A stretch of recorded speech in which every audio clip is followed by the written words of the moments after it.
apa yang terkandung di dalamnya, tidak sedikit orang-orang yang membenarkan dengan menggunakan pendekatan ilmiah. Contoh penciptaan langit dan bumi, sudah ada teorinya. Teori penciptaan langit dan bumi.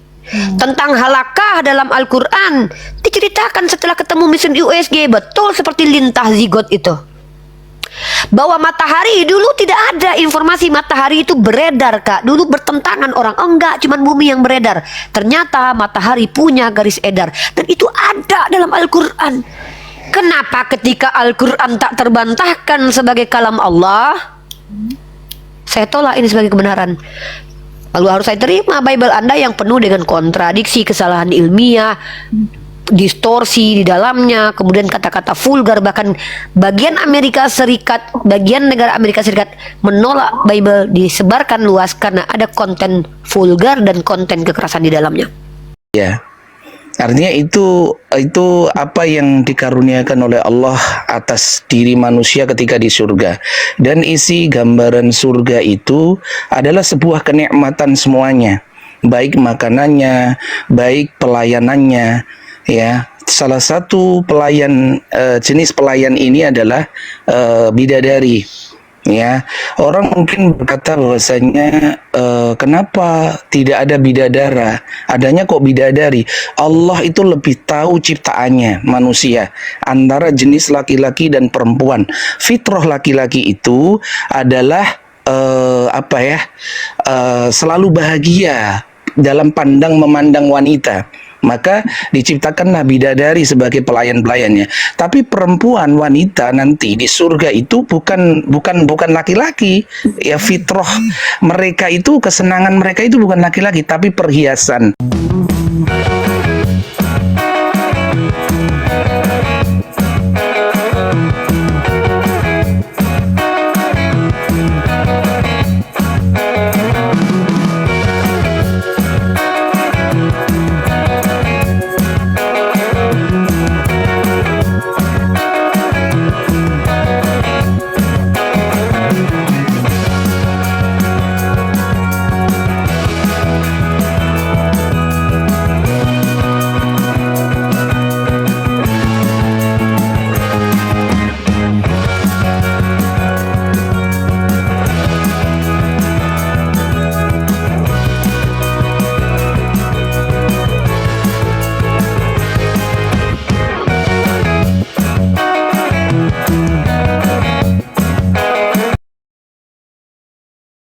Assalamualaikum warahmatullahi wabarakatuh. Bertemu lagi dengan channel Kristologi Muslim, channel yang akan memperlihatkan diskusi dan debat lintas agama. Di awal video, Uni Rifa memberikan data bahwa Yesus itu anak dari hubungan badan. Dasarnya dari Roma pasal 1 nomor 3. Dia hasil sperma dari Daud, yang bukan berarti dari sperma Daud, tapi dari silsilah-silsilah, dan diperkuat dia anak manusia. Kemudian wanita Kristen bernama Akun Fairness naik mau bertanya, tidak mau membantah penjelasan Uni Rifa. Dia bertanya, kalau Uni Rifa menganggap Bible itu palsu, tapi mengapa masih digunakan dalam argumen kebenaran Islam? Diambil ayat ini kebenaran dan ayat yang lain dianggap bohong. Bisa dijelaskan, Uni Rifa? Dan lagi, saya sering mendengar dari Pak Donditan, Bang Zuma, dan banyak yang lain menggunakan Bible menunjukkan ketauhidan itu seperti Yesus mengatakan Allah itu Esa. Dicari ini yang benar, ini yang salah. Dasarnya dari akal dan Al-Quran. Setelah dijelaskan dan dijawab Uni Rifa, wanita ini bertanya lagi. Yang pertanyaannya, kalau Al-Quran dipercaya sebagai kebenaran itu, kan hak umat Islam dalam beragama, dan Al-Quran itu juga berdoktrin. Dan lagi, mengapa Yesus dalam Bible hasil biologis, tapi Uni akhirnya mengkaji kitab itu yang kebenarnya tidak Uni percayai 100%. Dan lagi, Kristen itu di ayatnya dianggap banyak bertentangan, dan Al-Quran itu bebas dari kesalahan kalau kedua-duanya sama titik. celah. Untuk apa kita berpindah? Dan dalam penyaliban Yesus itu diganti orang lain, tapi kenapa sumber-sumber non-Kristen dan non-Islam mencatatkan sejarah Isa atau Yesus itu disalib? Nah, di sini jawaban-jawaban dari Uniriva sangat hebat dan mantap. Dan data-data yang diberikan semuanya sangat tepat untuk kita Muslim mengetahui, agar keimanan kita semakin kuat dalam kebenaran Islam. Daripada panjang ceritanya, mari kita simak saja videonya. Saya jelas ya, saya membuktikan kalau Yesus menurut Bible itu anak hasil hubungan badan. Dasarnya Roma pasal 1 nomor 3, dia hasil sperma dari Daud, ya bukan berarti sperma Daud tapi keturunan Sisila. Diperkuat Matius 1:1, Lukas 3:23 dan diperkuat dengan pengakuannya sendiri kalau dia mengatakan anak manusia. Oke, ada yang mau membantah silakan, tapi pakai data. Siapa yang bicara dulu? Fairness, Cece, atau Ana? Saya mau nanya sih, nggak mau membantah. Bisa nggak ya? Oke, tidak membantah. Terima kasih. Pertanyaan pertama. Tidak mau membantah yang itu, tapi mau nanya. Uni kan menyampaikan Uni mahasiswi. Nah, saya juga pernah kuliah 2 jurusan. Nah, saya pengen tanya dalam pendekatan ilmiah. Sebenarnya kan dalam kita membuat jurnal itu, buku atau jurnal yang digunakan itu kan misalnya harus 5 tahun terakhir. Nah, Uni dalam argumentasi kalau Alkitab bahasa Indonesia itu disebut palsu, kenapa masih digunakan dalam argumentasi kebenaran Islam menggunakan Alkitab. Nah, bukannya kan Alkitab katanya dianggap sudah dipalsukan nih di Indonesia. Kok masih digunakan? Nah, kalau digunakan juga kenapa ada yang digunakan, ada yang dianggap bohong, ada yang dianggap kebenaran kayak gitu nih. Bisa dijelasin mungkin? Terima kasih, pertanyaan cukup berbobot. Sayangnya Anda pertanyaannya itu pertanyaan keliru. Tidak pernah satupun saya mengatakan bahwa Bible itu palsu. Ya, itu satu. Tapi ada ayat palsu itu ada. Kakak pahami dulu ya. Ya, betul. Bible itu adalah kumpulan kitab yang ditulis oleh orang yang belum jelas siapa, yang dianggap suci oleh umat Kristiani dan Yahudi.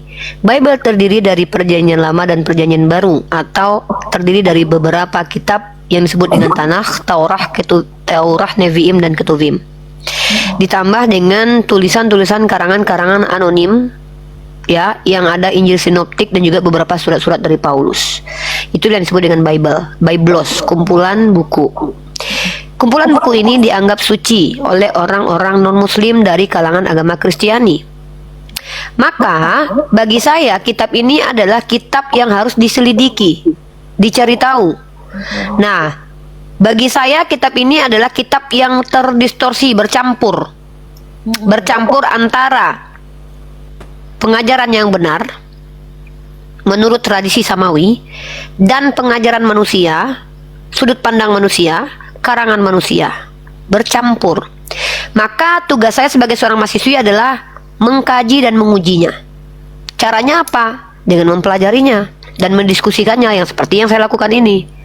Nah, kalau saya bisa punya ini, saya punya alat untuk membedakan mana yang firman Tuhan, mana yang bukan. Itu alatnya apa? Alatnya adalah akal, common sense kita, dan juga Al-Quran. Itu alatnya. Karena Al-Quran katakan, Allah yang turunkan Al-Quran membenarkan kitab terdahulu. Kalau ada yang sejalan dengan Al-Quran, itu kebenarannya. Kalau bertentangan, maka itulah karya manusianya. Contoh yang benar seperti apa? Ketika Musa berkata, Shema Israel, Adonai Elohenu Echad. Yesus berkata, Shema Israel, Adonai Elohenu Echad. Nabi Muhammad berkata, Kul huwallahu ahad. Maka ternyata Musa, Yesus, dan Nabi Muhammad mengajarkan satu ajaran yang kalau ditarik benang merahnya itu selaras. Apa itu? Tuhan itu tunggal. Tidak tritunggal, tapi tunggal, satu. Ya. Jadi saya tidak pernah mengatakan Bible dipalsukan atau palsu, tapi saya bisa membuktikan di dalam kandungan Bible ada ayat-ayat sisipan dan palsu. Bagaimana saya menganggap ini sebagai seorang yang akademik untuk mengambil ini membenarkan Islam? Maaf, tidak pernah kami umat Islam membenarkan Islam dengan kitab kalian. Kami mengambil kitab kalian untuk melemparkannya kepada kalian, membuktikan kalau kalian menipu kami. Contoh tadi, ketika ada yang mengatakan Yesus itu hasil Roh Kudus, siapa bilang? Lukas. Dari mana Lukas tahu? Mamanya Yesus, kapan Lukas bertemu mama Yesus? Ini kajian namanya. Sejak kapan Lukas bertemu mamanya Yesus sehingga dia tahu kalau mama Yesus masih perawan ketika dia mengandung? Apa validasinya? Siapa validatornya? Oh, itu wahyu dari Tuhan. Apakah Lukas dapat wahyu dari Tuhan? Nabi dia, Rasul dia.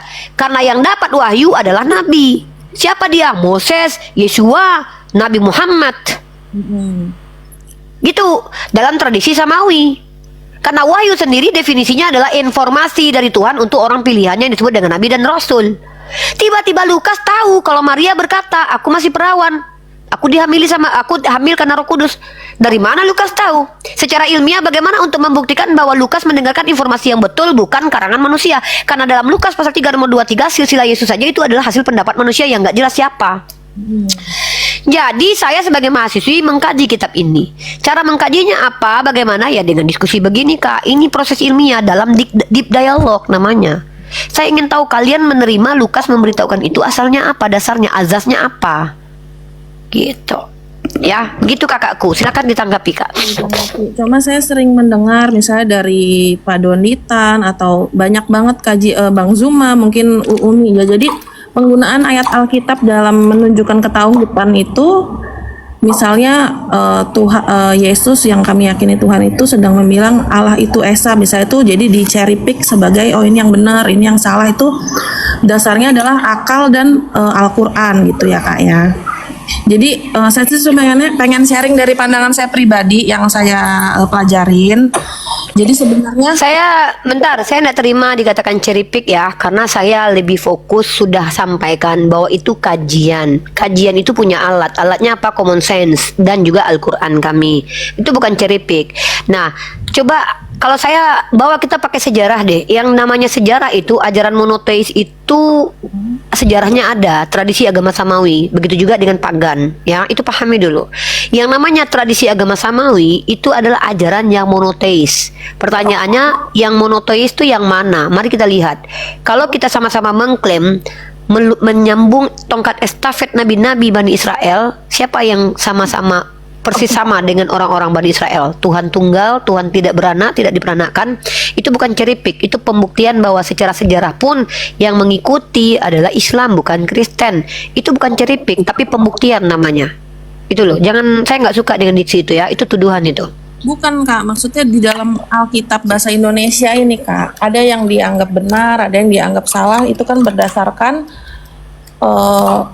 keyakinan terhadap Al-Quran gitu.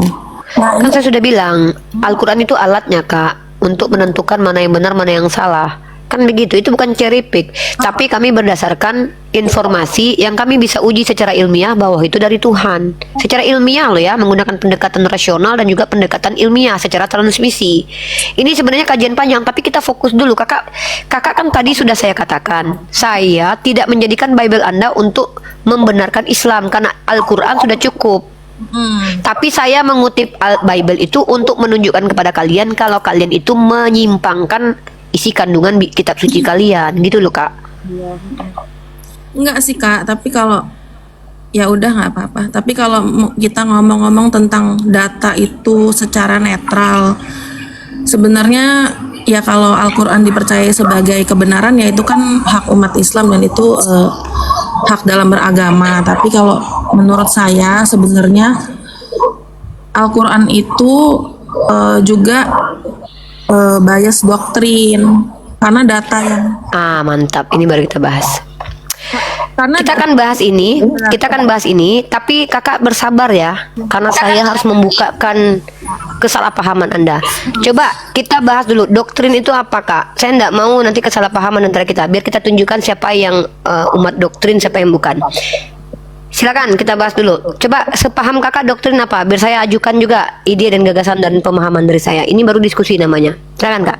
doktrin tuh menurut saya ya kayak Udahlah percaya aja, nggak perlu kita Oh, buktiin. enggak. Bukan, doktrin itu adalah pengajaran manusia yang dianggap benar tanpa perlu dibuktikan. Ya, Nah, itu ya, secara lengkapnya. benar. Ya. Hal-hal kayak Nah, Hmm. udah sepaham kita berarti doktrin ya. Ya, paham, doktrin sepaham. Islam itu tidak doktrin, karena doktrin itu adalah pengajaran manusia. Sementara Islam itu wahyu Allah. Oh, mengatakan Al-Quran wahyu Allah kan doktrin. Nah, ini saya ajak Anda menggunakan rasio. Ya, Ya, pakai logika, pakai ilmu ya, pakai ilmiah ya. dengan pendekatan netral. Ketika Al-Quran mengatakan dirinya itu adalah kalam Allah, maka Al-Quran harus mampu membuktikan dirinya kalam Allah. Sepakat tidak? Itu dulu. Iya harus bisa Kenapa saya harus berkatakan begitu? Karena yang namanya kebenaran itu statementnya harus diberikan bukti. Sepakat kan? harus terbukti. Kalau tidak ada yang bisa membantah, maka dia masih bisa dikatakan kebenaran ya. Kalau tidak ada yang menggagalkan dan meruntuhkan klaim dan bisa membuktikan kebenarannya, maka dia dikatakan benar ya. Itu fakta, itu metode loh Kak. Jadi kalau Nah, satu pendekatan ilmiah yang belum bisa dibantah itu mantap. dianggap kebenaran. Itu good. Sekarang tugas saya adalah membuktikan bahwa mengatakan Al-Quran firman Allah itu bukan doktrin, tetapi merupakan pengajaran yang datang dari langit.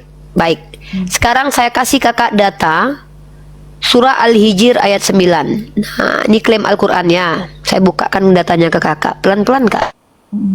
Ini materi yang satu SKS sebenarnya. Saya coba singkatkan dan ringkaskan. Dosen mana yang mampu coba kayak gini nih, memberikan yang satu SKS satu semester. Saya kasih kakak dalam waktu durasi secepat-cepat dan sesingkat. Ini materi satu SKS loh. Ya. Dalam surah Al-Hijr ayat ke-9 saya bukakan kepada Anda. Pelan-pelan tapi pasti. Menggunakan pendekatan rasio dan ilmiah. Ini ilmiah nih. Surah Al-Hijr ayat 9. Saya tunjukkan klaim Al-Quran. Oke. Saya lagi datang bulan tapi saya baca terjemahannya. Ini klaim ya Kak. Kakak catat ayatnya Kak. Al-Hijr ayat 9. Sesungguhnya kamilah, merujuk kepada Allah ya. Allah mengklaim, sesungguhnya kamilah yang menurunkan Al-Quran dan sesungguhnya kami benar-benar memeliharanya. Maka di sini Allah katakan bahwa Al-Quran ini pasti akan terpelihara atau terjaga. Maka ini adalah klaim. Saya akan buktikan. Tidak ada perbedaan Al-Quran yang ada pada diri saya dan yang ada pada diri Nabi Muhammad SAW secara transmisinya sangat ilmiah. Saya bisa jelaskan.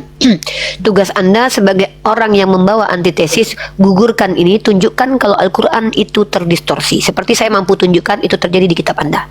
Kalau tidak mampu, berarti ini klaim kebenaran. Satu dulu ya. Al-Hijr 9. 1400 tahun sudah ada orientalis, bahkan para orientalis seperti Louis Maaluf, Johann Louis Burckhardt, Snok Horgonye.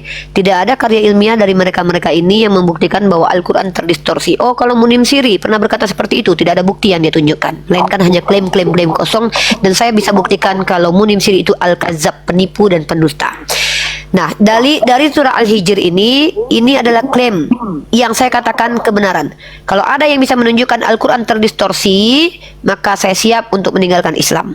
Karena ini klaim besar, tapi secara ilmiah. Ya, satu, ya ini klaim.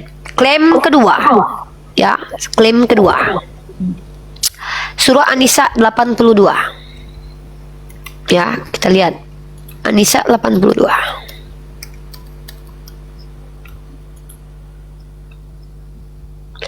An-Nisa 82. Kita lihat.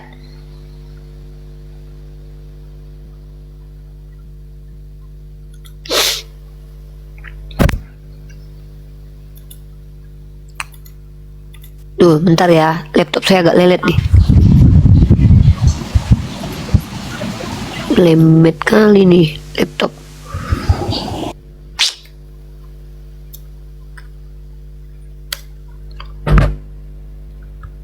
Aduh, laptopku lelet. Bentar, pakai handphone aja dulu kak. Nih laptopku nih lelet nih, gak bisa dia. Tuh, oh udah datang dia. Nih kakak ini ya, ini klaim lagi nih. Kak, di sini diperintahkan ini apa? Di sini diperintahkan tadabbur. Tadabbur ini dalam karya ilmiah namanya observasi kak. Maka apakah mereka tidak mengobservasi, mentadabbur Al-Quran? Kalau kiranya Al-Quran bukan dari sisi Allah, tentulah mereka mendapatkan pertentangan, kontradiksi, ikhtilaf yang banyak di dalamnya. Maka ini klaim kak. Saya tidak pernah selama diskusi kurang lebih 6 tahun menjumpai karya ilmiah, jurnal ilmiah yang dibawa ke hadapan saya dari profesor doktor yang mampu menunjukkan ada kontradiksi di Al-Quran. 1400 tahun. Berarti ini disebut dengan klaim kebenaran. Karena tidak terbukti bisa diruntuhkan. Masih bertengger sebagai klaim kebenaran. Sudah 2 ya. Nih, Indonesia 82. Saya minta karya ilmiah kalau ada. Seperti sebagaimana saya mampu tunjukkan kontradiksi dalam kitab Anda. Ya. Klaim ketiga. Ya, klaim ketiga. Surah Al-Isra 88. Tidak ada yang bisa meniru Al-Quran. Bible ada tidak apokrifanya? Banyak.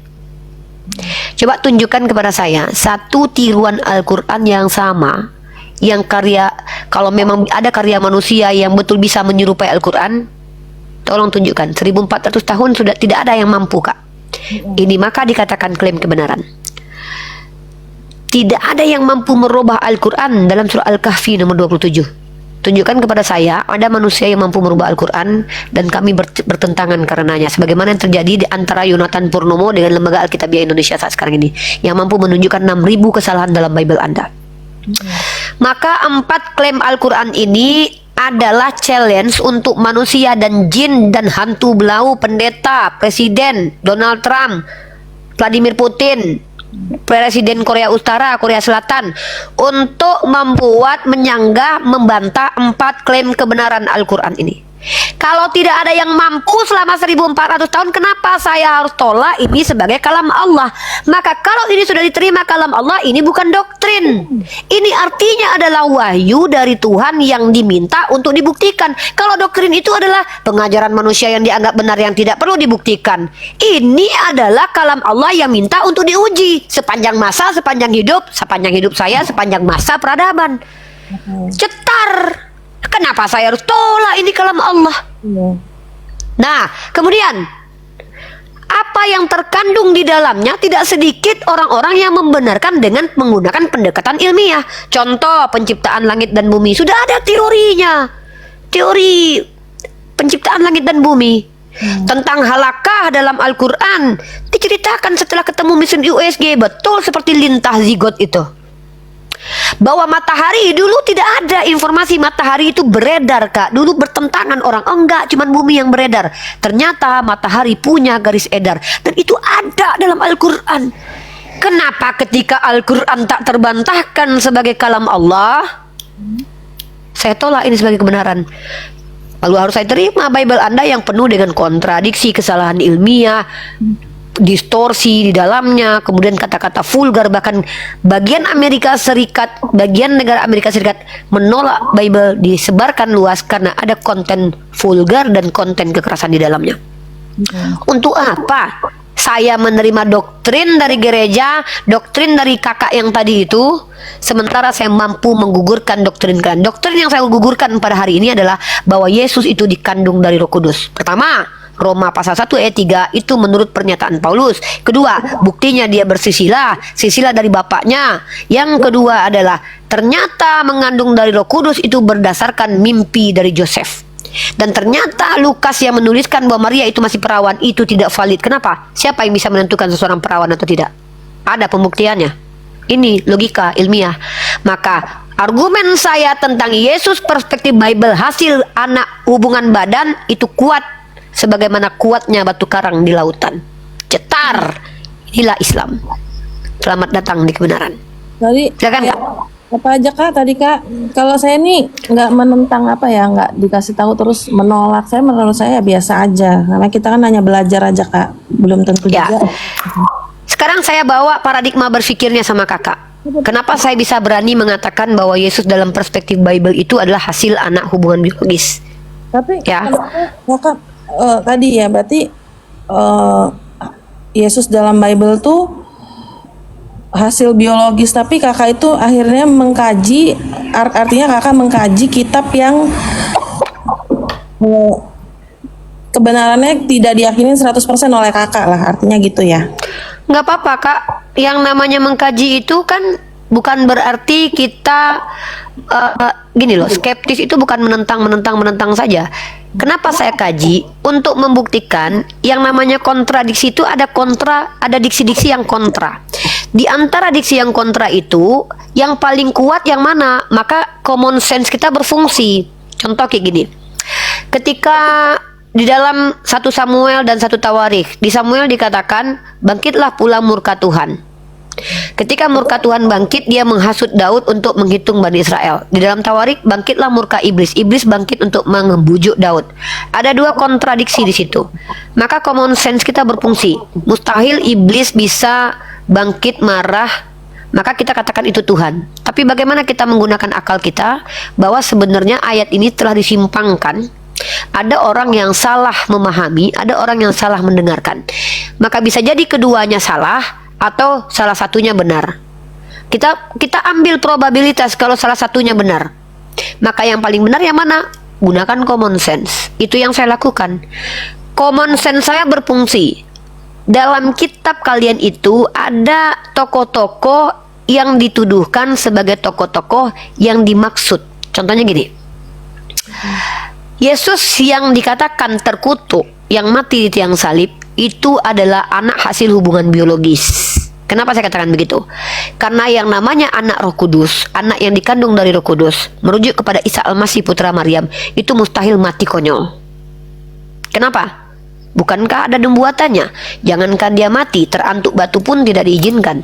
Itu baru anak hasil Roh Kudus, bukan hasil hubungan badan Roh Kudus, tidak. Anak yang datang dengan kata kun. Ketika Allah meniupkan ke rahim Maria ruh, lalu Allah katakan kun, Allah lagi nggak iseng Kak. Masa anak itu diciptakan dengan cetar membahana tanpa hubungan badan, tiba-tiba disuruh mati konyol di tiang salib? Kayak Tuhan lagi nggak ada kerjaan aja nih. Ini otak saya berfungsi. Ini kalau Tuhan kayak gini, ini Tuhan gimana ini? Udahlah ada kehadirannya dahsyat, tahu-tahu dihadirkan tuh mati doang. Otak saya nggak terima. Maka yang mati konyol di tiang salib itu bisa kita tunjukkan dia adalah anak yang hasil hubungan badan. Dan mana dia anak hasil yang non hasil hubungan biologis itu? Dialah Isa Al-Masih putra Maryam yang diselamatkan oleh Allah Azza wa Jal karena dia tidak pernah berbuat dosa. Dia hasil dari perawan suci yang tidak tersentuh oleh laki-laki. Anak seperti ini jangankan disentuh hansip Romawi, disentuh iblis aja tidak diizinkan. Tapi di kitab kalian Yesus itu diuji iblis. Ya. Yesus itu ditombak sama Longinus. Dia dibuka pakaian dalamnya. Bagaimana mungkin anak yang begitu spesial diciptakan oleh Allah tiba-tiba dipermalukan di bumi? Di Tuhan lagi ngapain? Gitu loh. Jadi kenapa saya bisa katakan? Karena yang namanya Yeshua, Yesus itu bukan nama yang asing Kak. Di tengah-tengah Bani Israel itu nama kayak Bambang, nama yang lazim dipakai oleh banyak orang. Contoh, kita lihat ketika Yesus diadili Pontius Pilatus juga ada yang bernama Yesus diadili, namanya Yesus Barabas, penjahat kriminal dia. Lalu apa sulit bagi Yesus menghindar dari kejahatan orang Yahudi? Loh, selama ini Yesus sudah bilang nih, bukankah aku ada di tengah-tengah kalian? Kenapa kalian gak kenal aku? Ternyata wajah Yesus itu tidak terlalu dipahami oleh hansip Romawi Kak. Makanya dia harus dicium Yudas dulu kan. Apa menurut kakak Yudas sebagai pengkhianat itu tepat sasaran mencium Yesus? Begitu aja Yesus kasih pipinya kepada Yudas untuk dicium. Syarat untuk ditangkap oleh hansip Romawi adalah harus dicium dulu sama Yudas. Terus si Yesus diam aja gitu dicium sama si Yudas, sementara ketika dia hendak ditangkap dia menghilang. Di ayat lain ketika dia hendak ditangkap dia menghilang. Tiba-tiba pas dia dicium Yudas, padahal dia sudah bilang 12 muridku ini salah satu di antaranya iblis. Dia sudah tahu kalau dia ada pengkhianat di situ. Terus dia kasih pipinya gitu dicium Yudas biar disengaja ditangkap. Sementara dia aja kabur-kaburan ketika mau ditangkap hansip Romawi. Nah, apakah mustahil Yesus itu wajahnya dirubah? Loh, Yesus bisa berubah wajah kok. Nih, saya kasih data nih. Ini Yesus itu loh punya mukjizat. Buktinya Maria Magdalena pas ketika dia konon katanya bangkit ketemu di kuburan, Maria Magdalena emang kenal sama dia. Masa baru jadi muridnya sekian hari aja udah nggak kenal wajahnya? Cuman karena mati 3 hari 3 malam, memang bengkak mukanya. Kan nggak mungkin. Ya, murid-muridnya aja ketika dia jalan di sampingnya emang muridnya kenal sama dia? Tidak. Jadi makanya dalam Islam itu kami percaya bahwa yang mati itu adalah diserupakan. Yesus bisa merubah wajah. Mudahkah bagi Allah merubah wajah orang lain untuk sama dengan Yesus, terlihat seperti Yesus? Mudahkah ketika Allah katakan orang Bani Israel mencoba menipu Allah dengan hendak membunuh Isa Al-Masih, maka Allah membalas tipu daya mereka. Yang tertipu adalah mereka. Mereka katakan, aku telah bunuh Isa, padahal yang mereka bunuh bukan Nabi Isa Al-Masih putra Maryam. Kenapa? Karena yang mereka bunuh adalah orang yang diserupakan. Nanti kita berpikir lagi, gimana caranya? Bukankah orang itu? Loh, kan Anda lihat sendiri yang menangis itu berkata, Eli, Eli, lama sabaqtani, Allahku, Allahku, kenapa kau tinggalkan aku? Masa Nabi Isa cengeng gitu? Dia seorang nabi loh. Cengeng banget dia. Apalagi kalau Kristen bilang dia Tuhan. Masa Tuhan cengeng? Belum apa-apa udah Allahku, Allahku, baru dipaku. kita belum tahu ya. Baru dipaku segitu aja udah Allahku, Allahku, mengapa kau tinggalkan aku? Nabi Isa nggak secengeng itu, yang namanya Nabi nggak secengeng itu. Dia sudah dipersiapkan dari kecil, dari lahir sebelum dia hadir dia sudah dipersiapkan menjadi Nabi. Makanya dia ketika dia hendak ditangkap, ya semuanya kehendakmu ya Bapa, ya bersujud dia. Cawan ini biarlah berlalu semua terjadi atas kehendakmu. Tiba-tiba sudah disalib, Allahku, Allahku, mengapa kau tinggal? Hilang imannya kepada Tuhan gitu. Ragu dia sama Tuhan gitu. Kau tinggalkan aku ternyata Tuhan. Kayak gitu nabi-nabi. Itu nggak layak jadi nabi kalau gitu. Jadi RT aja nggak layak tuh. Maka orang yang digantung di tiang salib fix bukan Nabi Isa Al-Masih putra Maryam. Mudah bagi Allah itu melakukan hal itu. Silakan Kak. Ya Uni, terima kasih penjelasannya. Jadi penjelasannya cukup logis. Cuma saya kan dalam konteks ini belajar dulu, semuanya dipelajarin. Jadi baik aku ajarin dan nggak usah khawatir kalau kita belajar terus kita berpindah ya kita biasa aja menerimanya. Tapi sebenarnya kalau saya punya pemikiran kayak gini ini ya, kalau saya orang dari Kristen itu dianggap Alkitabnya terbanyak. Kak suaranya hilang-hilang Kak. Dengeran nggak? Kalau nih Ya. Misalnya Kristen itu dianggap ayatnya banyak yang bertentangan. Nah, ibarat kita misalnya memilih mana yang benar sampai mempelajari Al-Quran, nah kita juga harus mendapatkan Al-Quran itu bebas dari kesalahan. Kalau dua-duanya sama-sama titik celah, untuk apa kita berpindah? Sama aja toh. Betul. Nah, Betul, saya tantang Anda. Itu tadi. Jangan ditanya. 5. Saya belum selesai nanya. Nah, dalam penyaliban Yesus itu Uni kan diganti orang lain, tapi kenapa sumber-sumber non-Kristen dan non-Islam, sumber-sumber yang netral itu mencatatkan sejarah Isa atau Yesus itu disalib ya? Apakah orang Italia pada saat itu bodoh apa gimana? Oke. Bukan, ini saya jawab ya. Saya tadi sudah jelaskan di awal, tapi nggak apa-apa saya ulangi. Bukan orang itu bodoh, Kak. Kakak tahu tidak? Kakak perhatikan baik-baik. Ketika Yesus dibawa ke Pontius Pilatus, ada tidak terdapat kesalahan dalam diri Yesus?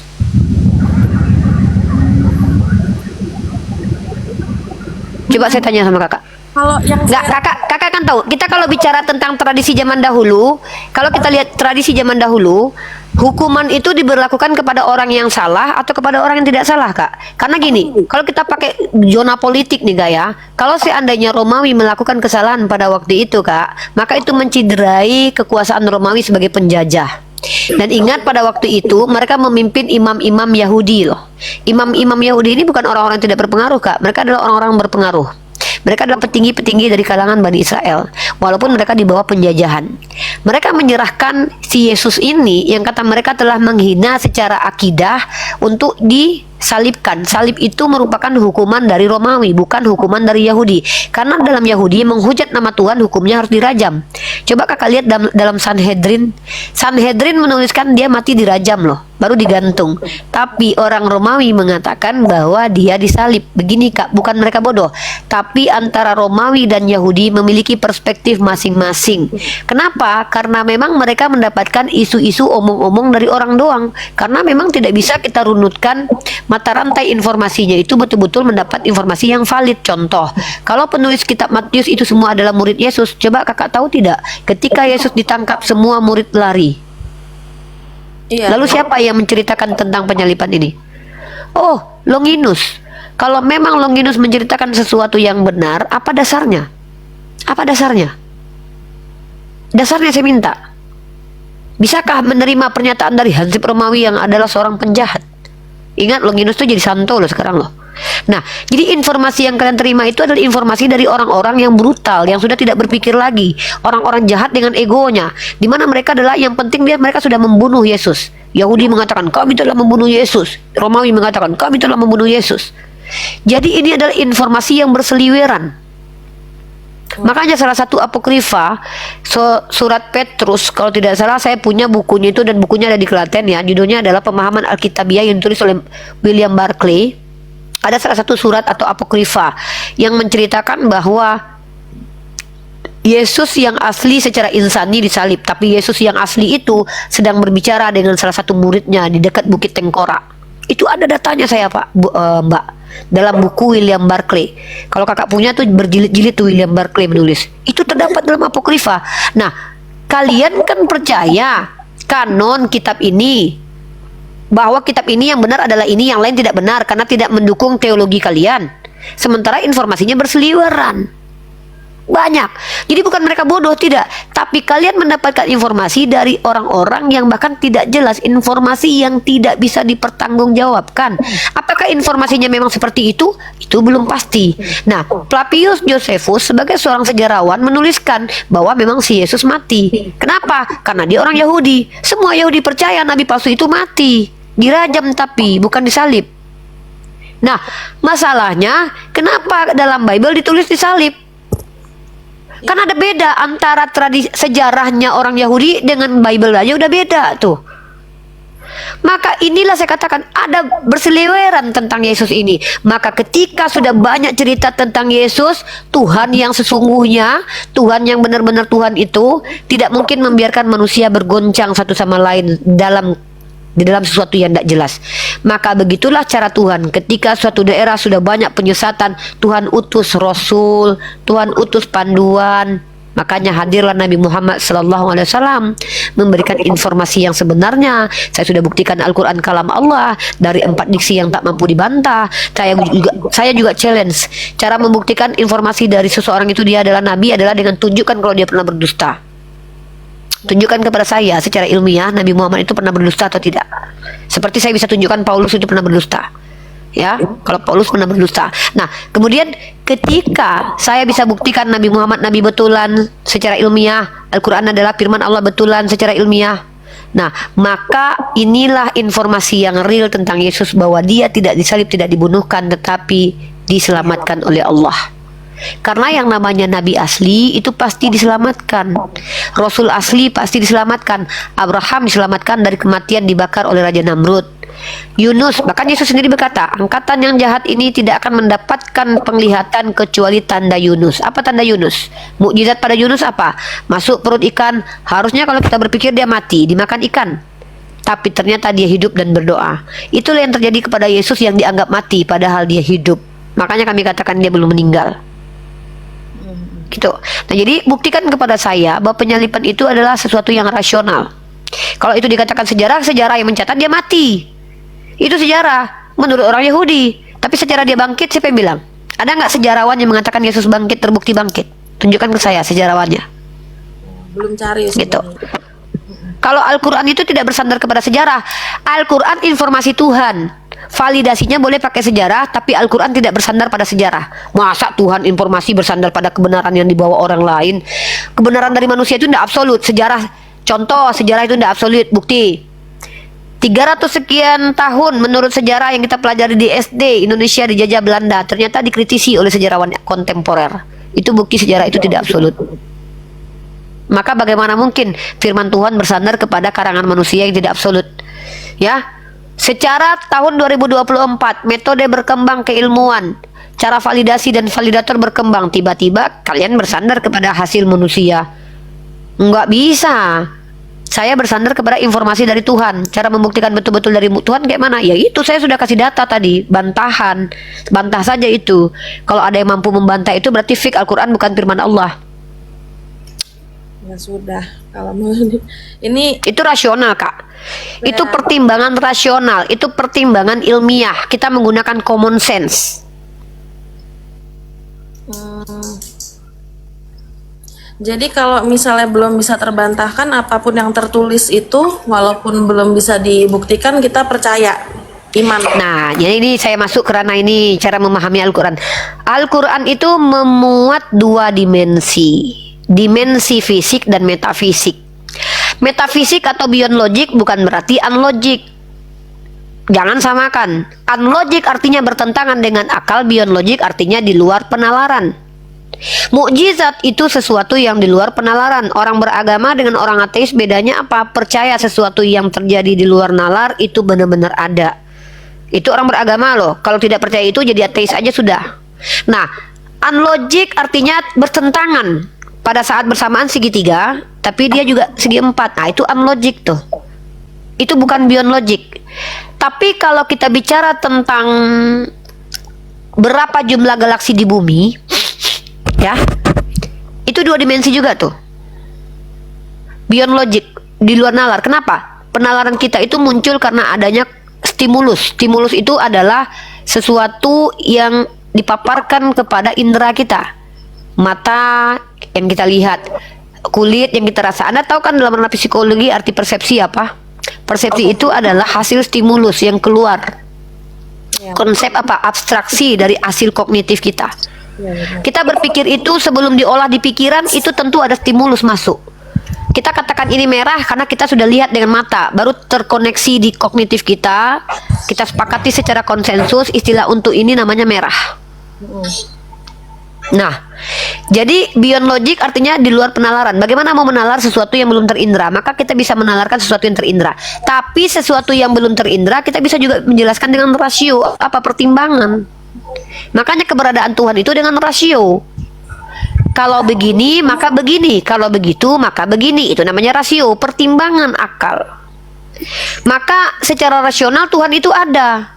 Karena segala sesuatu itu bermula, maka tentu segala sesuatu bermula. Awal dari segala sesuatu itu yang disebut dengan Tuhan. Iya. Kalau kita lihat komputerisasi tidak akan pernah ada jaringannya kalau tidak diciptakan, maka tentu kita katakan kita ini diciptakan. Tidak ada sesuatu yang ada itu dari ketiadaan, kan begitu?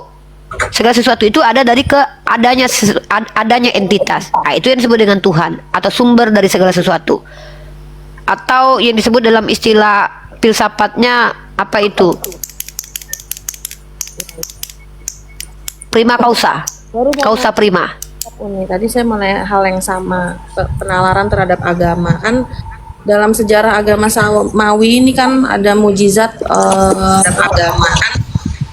Laut terbelah menjadi dua, nah, terus 10 tulah. Nah, banyak hal yang menurut saya kan nggak masuk logik tuh. Jadi kadang-kadang saya berpikir bahwa keimanan itu kadang-kadang logika itu memang tidak diperlukan secara banyak karena keagamaan itu sejak sejarahnya itu di luar logika menurut saya. Kayak Nah, ini saya bikin statement nih. Saya bikin statement untuk kakak. Jadi kalau seorang ilmuwan itu sudah berani mengeluarkan fatwa, kak. Nah, kalau saya nih berani nih kali ini nih. Saya silahkan dibantah nih ya. Segala sesuatu yang belum bisa dibuktikan tidak sama dengan tidak terbukti. Nah, tolong ini statement nih kak. Statement ini ngeri kak. Kalau statement ini tuh keluar dari kognitif nih kak. Ya. Segala sesuatu yang belum terbukti tidak sama dengan tidak terbukti. ya, Sepakat? tunggu, segala sesuatu yang tidak bisa dibuktikan tidak Bukan salah. Segala sesuatu yang belum bisa dibuktikan tidak sama dengan tidak terbukti sama sekali. Itu beda. betul. Sepakat? sepakat ya. Al-Quran itu 100% memuat dua dimensi. Dimensi fisik dan dimensi metafisik.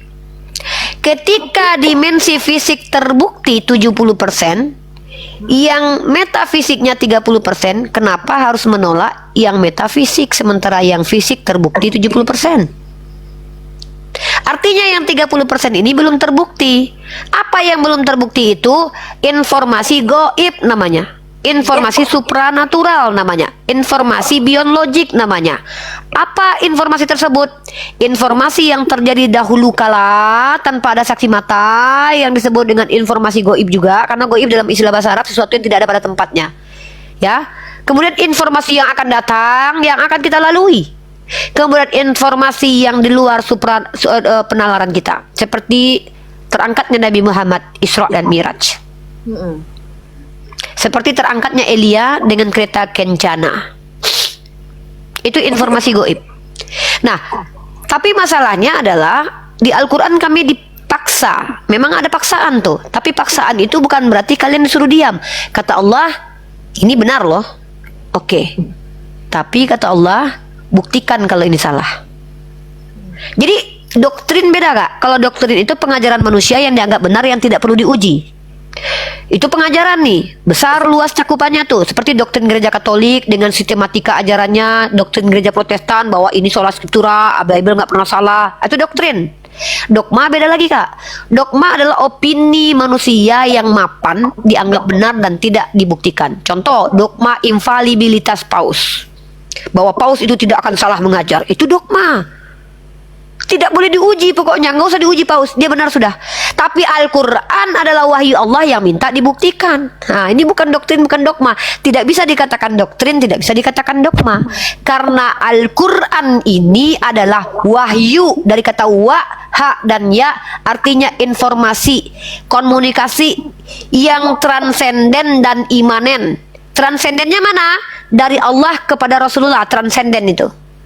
Imanannya mana? Dari Nabi Muhammad ke saya. Itu bisa saya jelaskan secara imanen itu. Itu bisa jelaskan secara ilmiah itu. Jadi ada dua dimensi. Satu dimensi fisik dari Nabi Muhammad ke saya. Yang kedua dimensi metafisik dari Allah kepada Nabi Muhammad. Dari Allah diberikan kepada malaikat Gabriel atau Jibril. Dari malaikat Jibril disampaikan kepada Muhammad ibnu Abdullah. Dari Muhammad disampaikan kepada sahabat, dari sahabat disampaikan pada tabi'in, dari tabi'in ke tabi'ut tabi'in, tabi'ut ke tabi'ut tabi'in, sampai ke ulama, sampai ke saya di Al-Quran. Jadi ada dua dimensi kak. Makanya dia disebut dengan kitab suci. Kalau dia tidak memiliki dimensi metafisik, ya itu namanya karangan lepas jurnal manusia.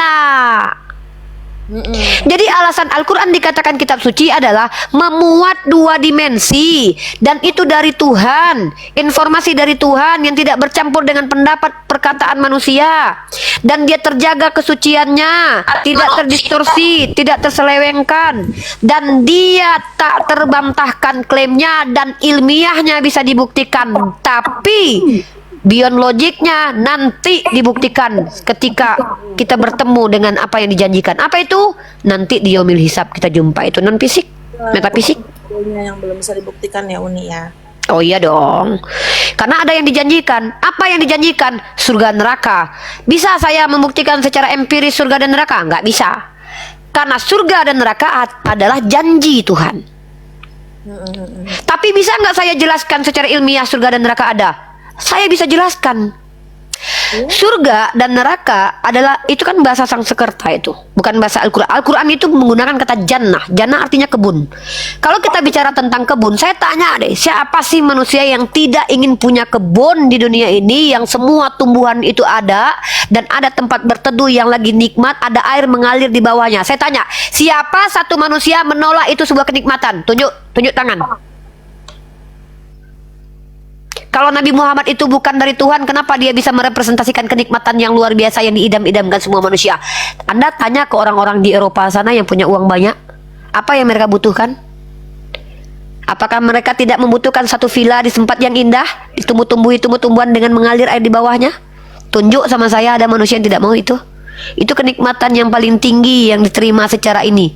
Karena Allah sudah katakan zuyyina lin-nasi hubbu syahawati minan nisa wal banina wal qanatiri minal, dan apa selanjutnya itu. Allah katakan, Allah yang membuat manusia itu kecenderungannya kepada siapa?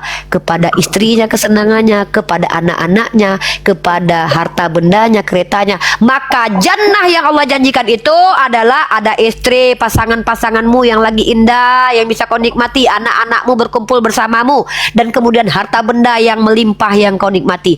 Ini surga yang dijanjikan. Nalar, karena setiap manusia menginginkan hal itu. Makanya istilahnya jannah. Apa itu? Kebun. Di mana di dalam itu semua kenikmatan ada di situ. Jadi ini make sense tidak? Make sense penjelasan surga. Tapi bisa nggak saya tunjukkan surga? Ya memang nggak bisa. Menjelaskan surga bisa? Bisa. Neraka sekarang kita jelaskan. Neraka adalah tempat dihukumnya manusia, tempat yang manusia akan merintih, menyesal, tidak akan pernah menerima itu menjadi tempat nikmat. Mari kita bahas. Ada orang mengistilahkan bahwa rumahku nerakaku, rumahku surgaku. Di mana ketika ada rumah yang isinya malapetaka, cacian, hujatan, kemarahan, kebencian, itu neraka. Maka ternyata tidak ada satupun manusia yang mau tinggal di tempat yang panas, dibakar, disiksa, melihat penyesalan-penyesalannya. Tidak ada satupun. Itulah representasi surga dan neraka. Jelas, secara ilmiah bisa saya jelaskan konsekuensi dua itu. Tapi saya belum bisa tunjukkan itu nanti. Karena memang Allah katakan, belum ada yang pernah melihat surga, belum ada yang pernah melihat neraka. Tapi bayangannya sudah ada yang membayangkan. Siapa itu yang membayangkan? Tanya sama orang-orang kaya itu. Mau nggak mereka? Saya nanti kalau sudah tua, uang sudah banyak, saya mau bikin rumah di pegunungan, di villa, ada kebunnya, ada air mengalir di bawahnya. Istri saya cantik, sehat, bugar, anak-anak berkumpul, menikmati dunia. Tanya perempuan, maunya apa? Menikmati perhiasan, dihargai sebagai wanita, menggunakan pakaian cantik, bersosialita dengan saudari-saudarinya yang perempuan lainnya. Inilah surga. Bisa dijelaskan secara logika dan juga naluri manusia. Nah, itu. Jadi kalau Al-Quran 100%, 70% telah terbukti, dibuktikan secara ilmiah yang fisiknya, kenapa menolak yang metafisik?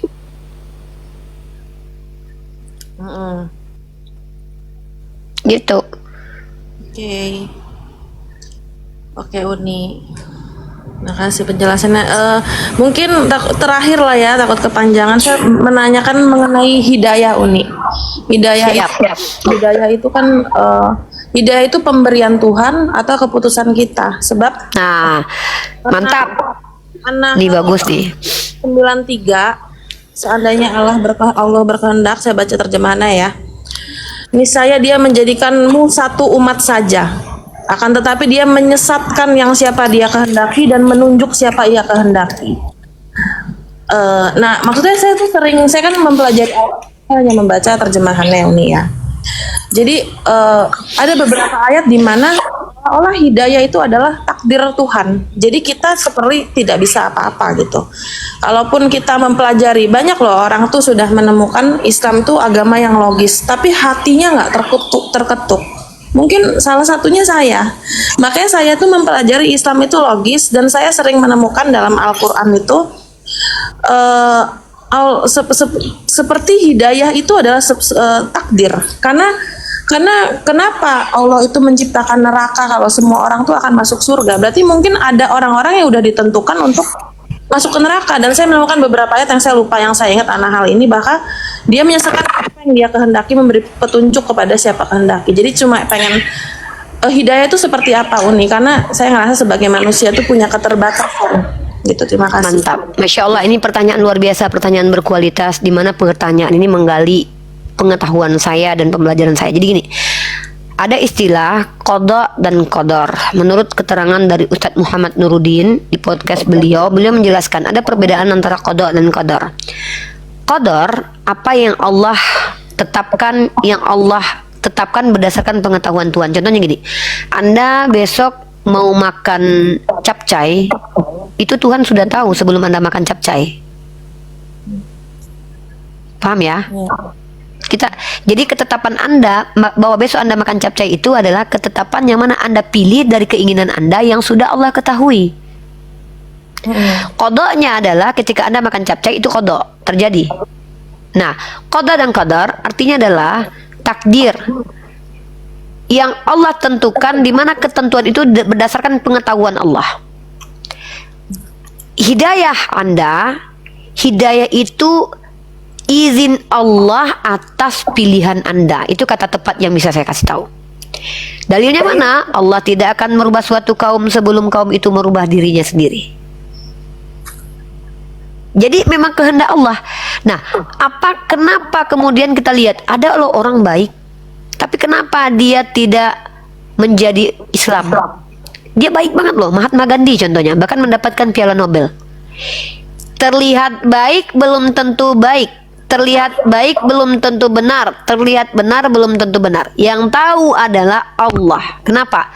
Karena dalam istilah Islam, dalam Islam, semua amal perbuatan itu diikat dengan niat. Contoh, kalau tidak diikat dengan niat, maka orang yang terlihat baik semua akan masuk surga. Baim Wong itu terlihat baik. Ketika dia bersedekah 5 miliar, dia terlihat baik.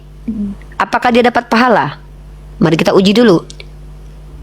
Yang tahu niatnya berbagi itu, apakah untuk karena empatinya melihat orang susah, atau karena ia ingin membuat podcast supaya banyak yang mensubscribe YouTube dia untuk uang, atau ingin terlihat hebat di depan orang? Siapa yang tahu itu? Ada manusia satupun yang tahu? Enggak. Makanya izin Allah dia dapat hidayah atau tidak. Jadi yang tahu itu cuma Allah. Makanya kehendak Allah ketika dia dapat hidayah atau tidak. Jadi ketika ada orang Kristen terlihat belajar Al-Quran, pertanyaannya dia belajar untuk apa? Apakah betul-betul mencari hidayah atau hanya untuk mencari pembenaran? Niat di dalam hati, motivasi, keinginan. Jadi makanya istilah di dalam Al-Quran itu adalah istilah kafaro. Artinya menutup diri, artinya menolak. Orang yang menolak dan menutup diri mau dimasukkan, ini kalau tertutup botolnya, air apapun dimasukkan nggak masuk. Makanya luruskan niat. Kalau niat untuk mencari kebenaran, apapun akan bisa mudah dicerna. Niat. Jadi Allah memberi hidayah kepada yang dikehendaki karena Allah yang tahu orang itu niatnya betul-betul karena Allah atau hanya karena ingin dilihat hebat oleh manusia. Itu kenapa tidak ada satupun umat Islam yang bisa memastikan dirinya masuk surga, karena yang memastikan dia masuk surga adalah Allah. Allah yang tahu layak atau tidak dia. Secara jasmani dia terlihat layak masuk surga. Bajunya gamis, jidatnya hitam, ya, sedekahnya banyak. Niatnya ada yang tahu nggak? Yang tahu hanya Allah. Maka dalam Islam itu nanti di akhirat ada orang yang hafal Quran, dia lebih dulu masuk neraka. Padahal dia hafal Quran loh. Kenapa? Ternyata selama hidup tidak ada manusia yang bisa melihat bahwa Al-Quran tidak bermanfaat untuknya. Dia hafal Al-Quran. Ternyata Al-Quran itu tidak bermanfaat untuk dirinya sendiri dan tidak bermanfaat untuk umat. Maka dia orang pertama masuk neraka. Kemudian orang berilmu. Jadi kalau mata kita melihat Profesor Dr. Munim Syiri itu orang berilmu, itu mata kita lihat. Tapi tahu tidak apa yang ada di dalam kalbunya? Maka yang ada di kalbunya itu yang hanya menjengkalnya bisa Allah sebagai Tuhan kita.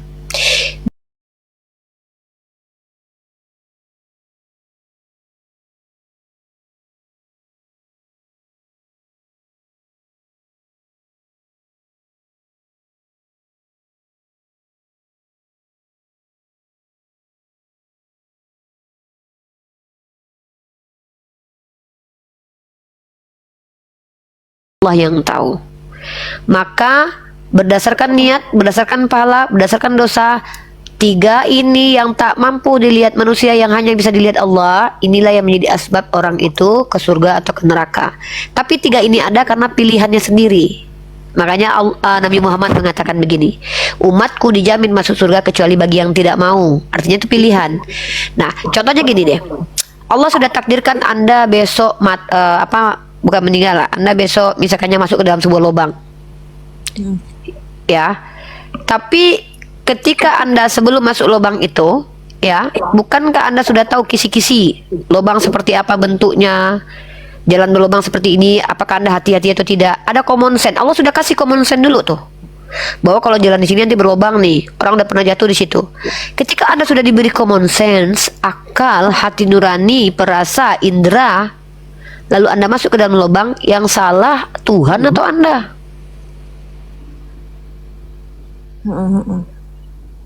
Nah, Tuhan izinkan Anda masuk lubang. Ternyata ketika Tuhan izinkan Anda masuk lubang itu ada kemungkinan itu. Bisa menjadi ujian, bisa menjadi hukuman. Hukuman karena ketololan Anda nggak pakai akal.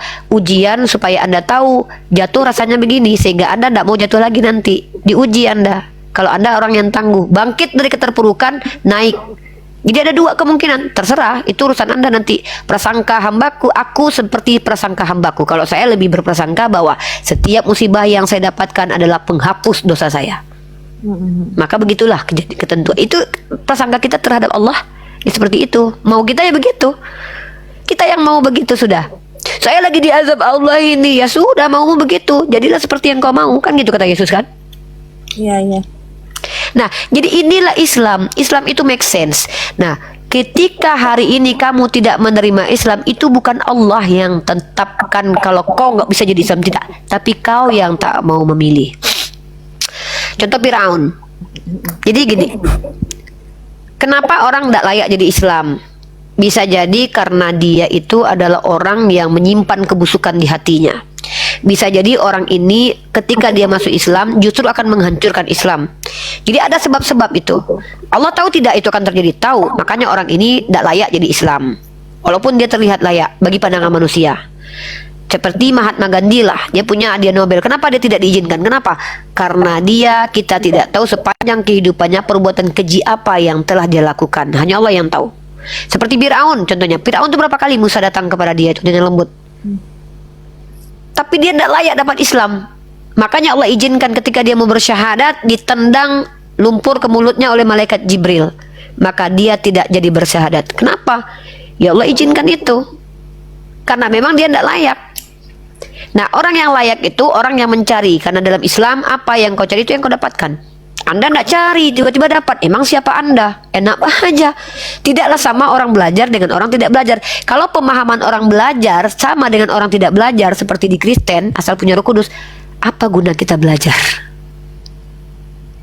Wah, saya sih ngerasanya sih mencari ya Uni ya. Saya kan membaca, saya cuma kemampuannya terbatas ya. Saya cuma baca Al-Quran terjemahan sama Alkitab. Nah jadi artinya nanti ke depannya saya akan mempelajari lagi ya Uni ya. Ya. Saya kasih Anda PR deh Kak. Saya kasih PR gini deh. Saya kasih PR dan sebuah pertanyaan yang silakan Anda jawab sendiri di rumah Anda. Ya. Coba saya tanya satu pertanyaan yang kalau Anda bisa jawab sekarang jawab. Apa alasan Islam tertolak di diri Anda? Jadi saya butuh alasannya aja. Silakan. Ini dengan segala hormat bukan berarti saya menista ya. Ini benar. Itu hak Anda. No, itu hak. Saya yang tanya. Itu hak Anda. Opini adalah opini dilindungi di Indonesia ini kok. Baca pasal 28E ayat kedua dan ketiga. Kebebasan beropini. Jadi memang alasannya itu memang alasan Islam tertolak itu kalau di saya itu alasan yang memang saya nggak sanggup jelaskan menggunakan logik seperti Uni Rifa. Jadi kalau saya pribadi sebenarnya seperti ini. Saya kan Kristen ini keturunan Uni. Jadi bukan yang semua agama keturunan sayang. kita keturunan. Agama itu dari kata. Jadi ada dua definisi agama secara etimologi ya. Agama tidak agama kacau dan agam yang artinya tidak berpindah. Itu adalah warisan. Kita semua terwarisi kok. Cuman bedanya kan kita sama-sama punya common sense kan. Di umur 20 sekian kita mulai punya critical thinking kan. Di situ kita mencari. Kalau saya bisa membuktikan kebenaran Al-Quran, makanya saya tetap di Islam. Dan saya mengkaji agama lain juga. Nah, sekarang saya tanya, alasan Anda secara personal menolak Islam itu apa? Itu yang coba kita bahas untuk selas materi kita ya. Saya kan mencari, saya tuh sejak tahun berapa itu berusaha mencari kebenaran. Nah itu secara netral, mau dia Islam atau menurut ilmuwan atau Alkitab gitu ya. Alasan menolak Islam itu sebenarnya bukan menolak ya Uni. Jadi saya anggap semua agama itu nggak ada yang sempurna. Jadi untuk apa pindah? Jadi saya belum menemukan Oke. sebuah, jadi gini, dalam Bible banyak kontradiksi, oke, nggak saya tolak. Tapi kenapa saya harus pindah kalau ternyata sama-sama ada sesuatu yang tidak apa ya, nggak bisa saya terima gitu loh. Jadi Oke, I get that point ya. Aku dapat poin nih. Semua agama tidak sempurna. Sempurna yang dimaksud di sini apa? Saya nggak paham. Kalau kesempurnaan Al-Quran sebagai firman Tuhan saya sudah buktikan ke Anda. Dan saya tuntut Anda untuk mengkaji itu dan membantah itu. Kalau Anda mengkaji dan membantah dan secara ilmiah Anda tunjukkan kepada saya kami salah, saya siap ikut Anda loh. Sama-sama jadi ateis kita nih. Nah, jadi enggak, maksud saya gini. Statement itu harus dipertanggungjawabkan. Kesempurnaan yang dimaksud seperti apa? Coba, ini kita lihat masalah nih. Sempurna yang dimaksud itu harus seperti apa? Karena agama itu bukan seperti yang kita mau. iya. Ya, agama itu, kebenaran itu tidak mungkin tertolak oleh akal, tidak mungkin tertolak oleh hati nurani. Sepakat atau tidak? Iya betul. Nah, coba tunjukkan ajaran di Islam yang tertolak oleh akal dan tertolak oleh hati nurani. Silakan. Perintah Tuhan dalam perang itu hukumnya perempuan lawan boleh digauli. Perempuan lawan boleh di? Ini saya nggak tahu ya, saya salah baca atau enggak, tapi ada hukum. Nih, ini loh sister, kalau ada alasan Anda menolak Islam karena ternyata alasan itu yang harus kita luruskan itu.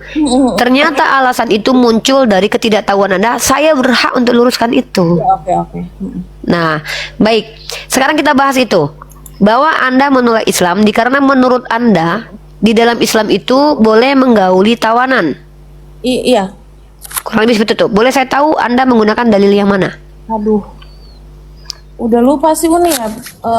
Saya baca ayat pada saat itu lah, padahal Saran saya cari dulu ayatnya untuk pembelajaran Anda sendiri dan saya akan buktikan bahwa Islam adalah agama satu-satunya yang men-trigger manusia untuk membebaskan budak. Satu-satunya agama loh. Saya bisa, karena di Bible tidak ada pembebasan budak. Dalam satu Petrus bahkan hamba-hamba itu tunduk taat secara takut kepada majikan loh. Dalam Islam justru Islam hadir di tengah-tengah sosialisasi perbudakan itu ada.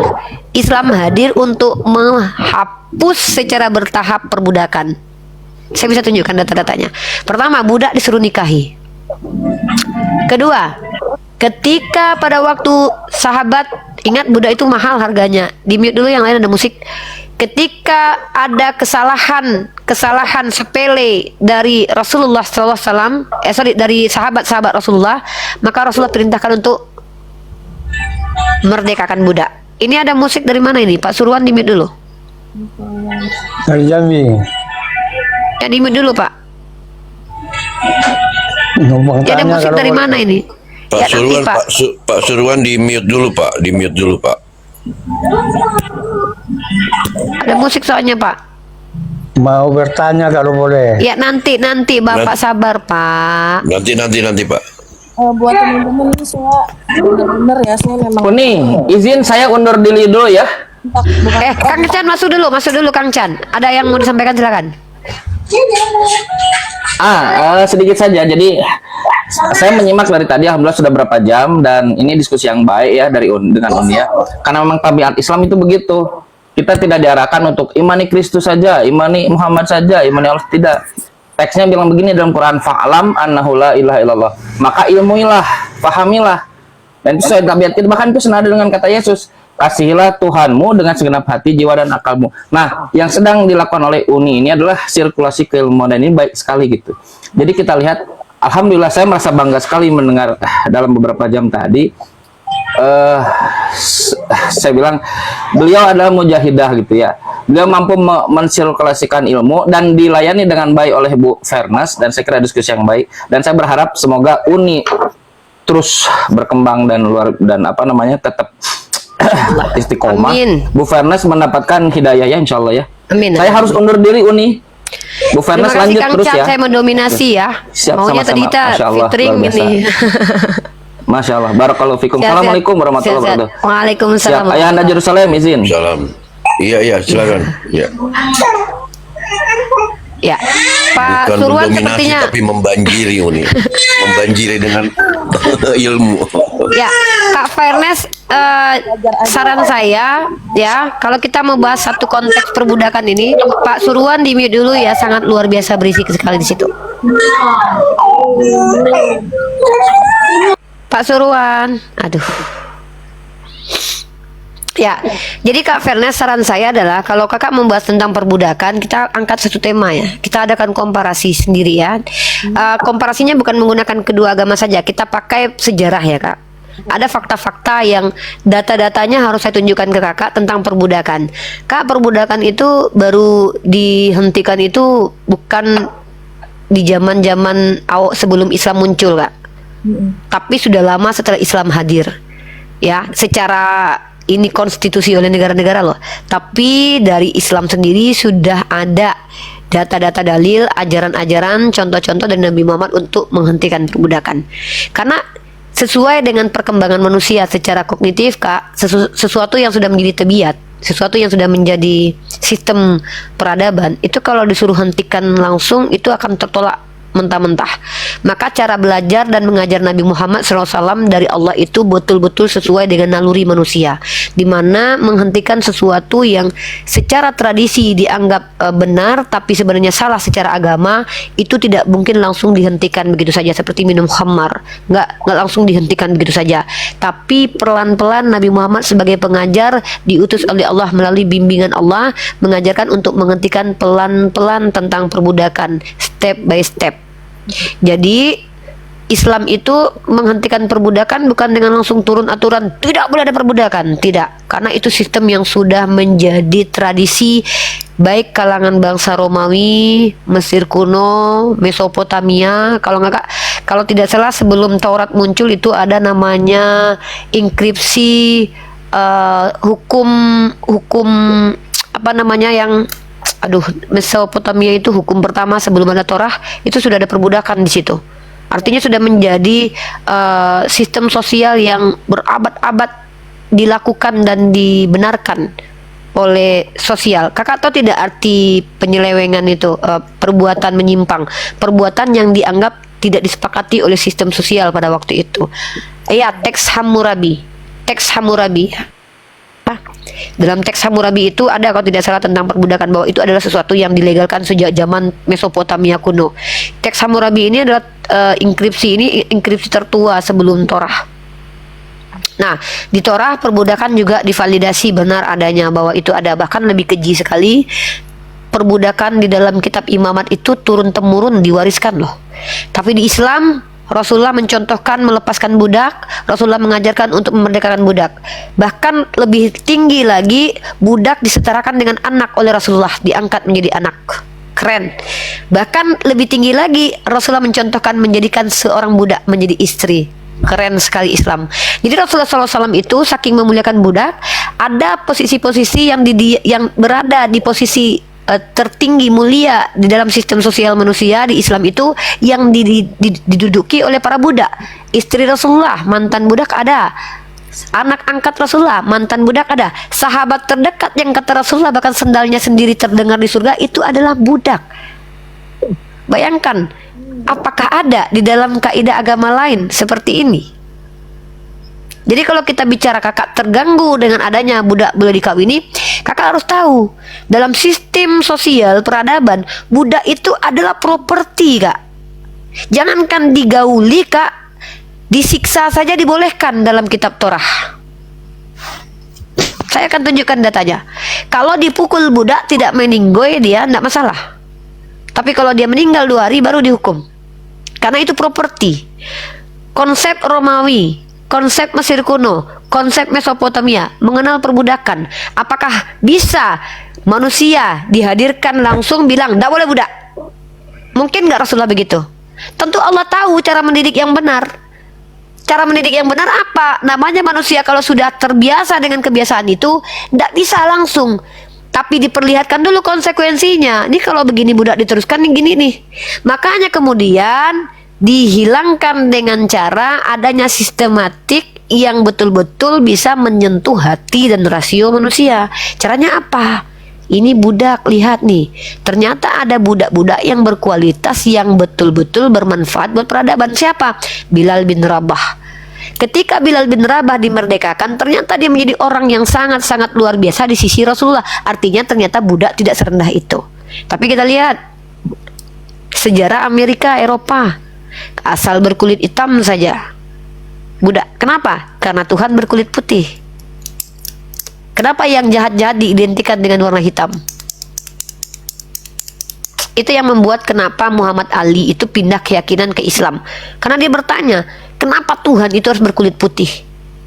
Kalau Tuhan berkulit putih, seolah-olah berkulit hitam ini tidak layak menjadi hamba Tuhan. Kenapa Tuhan hanya datang dari Bani Israel? Kalau Tuhan hanya datang dari satu suku, maka suku yang lain tidak layak. Itulah yang dilakukan oleh Bani Israel, meninggikan suku mereka, merendahkan suku yang lain. Itu faktanya. Suku Amalek itu diperangi Tuhan turun-temurun. Itu kenapa sampai sekarang Zionis membabi buta menghabisi orang-orang di Palestina. Karena menurut kitab kalian dikatakan Filistin itu adalah apa? Orang yang boleh diperangi, anak kecilnya boleh dihabisi. Paradigma itu muncul dalam kitab suci, maka wajar ketika ada orang yang mengimani kitab itu sebagai kitab suci menghabisi anak-anak kecil dari kalangan Filistin.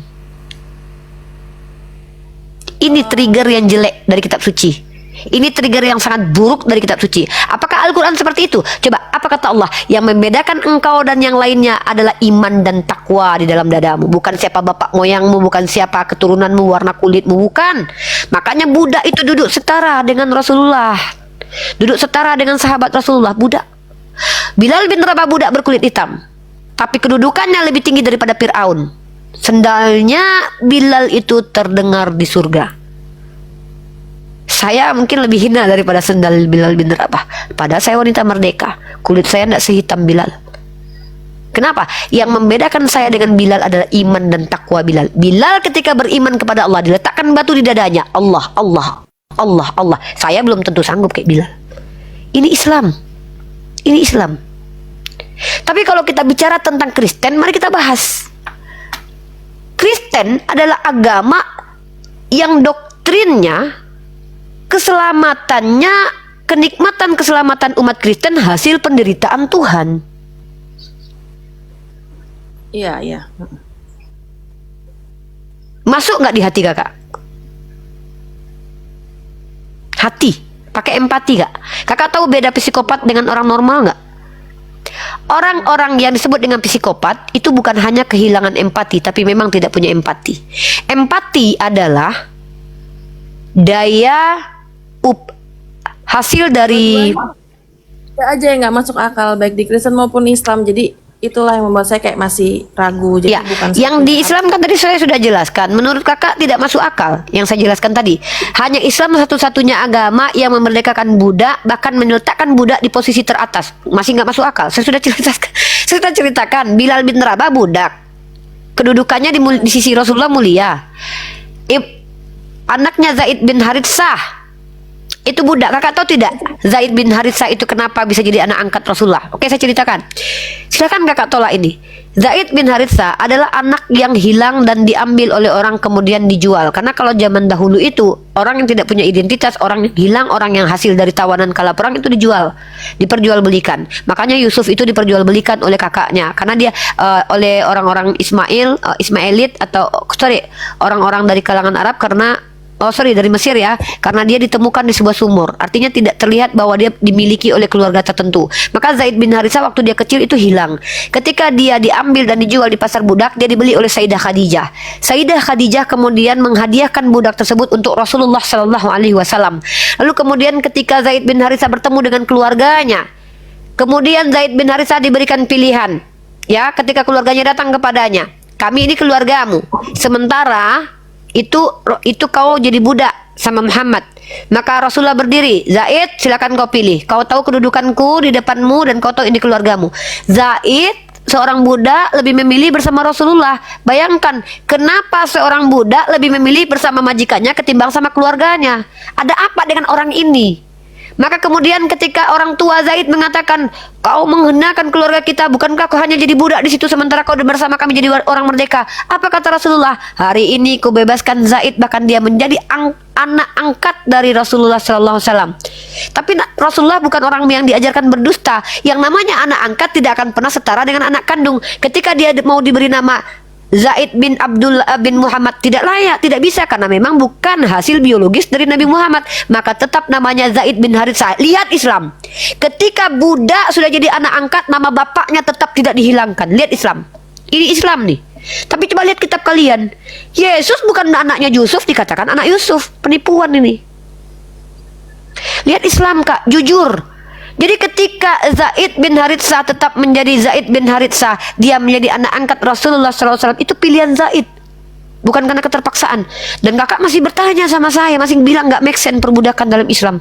Justru Islamlah yang agama satu-satunya yang menghilangkan perbudakan by sistematik menggunakan penalaran yang sehat. Budak boleh, bahkan nikahilah budakmu, disuruh nikahi. Pernikahannya nggak dibedakan, kasih mahar.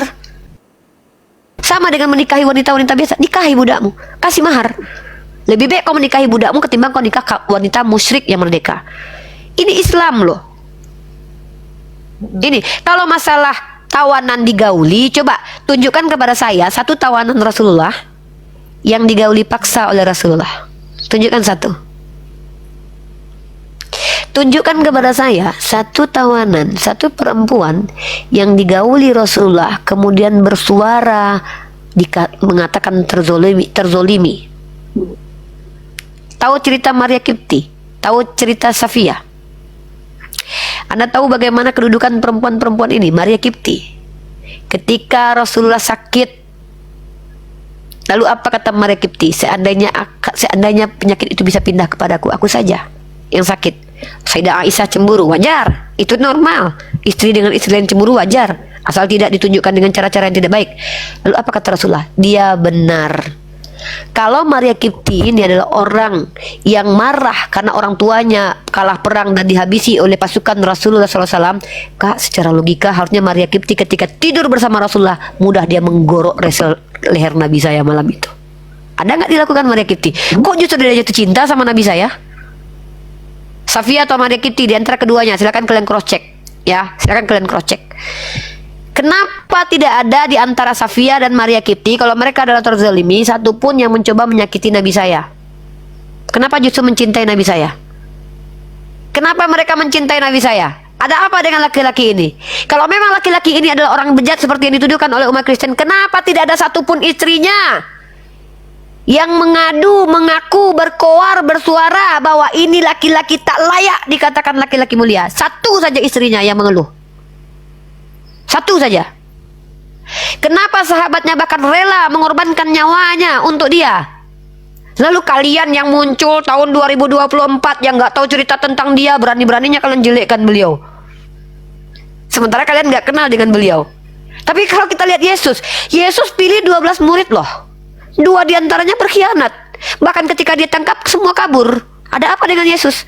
Kalau memang dia adalah orang yang adalah Tuhan, nggak mungkin. Tidak mungkin. Saya jangankan sama Tuhan, jalan nama presiden aja saya, apa kau?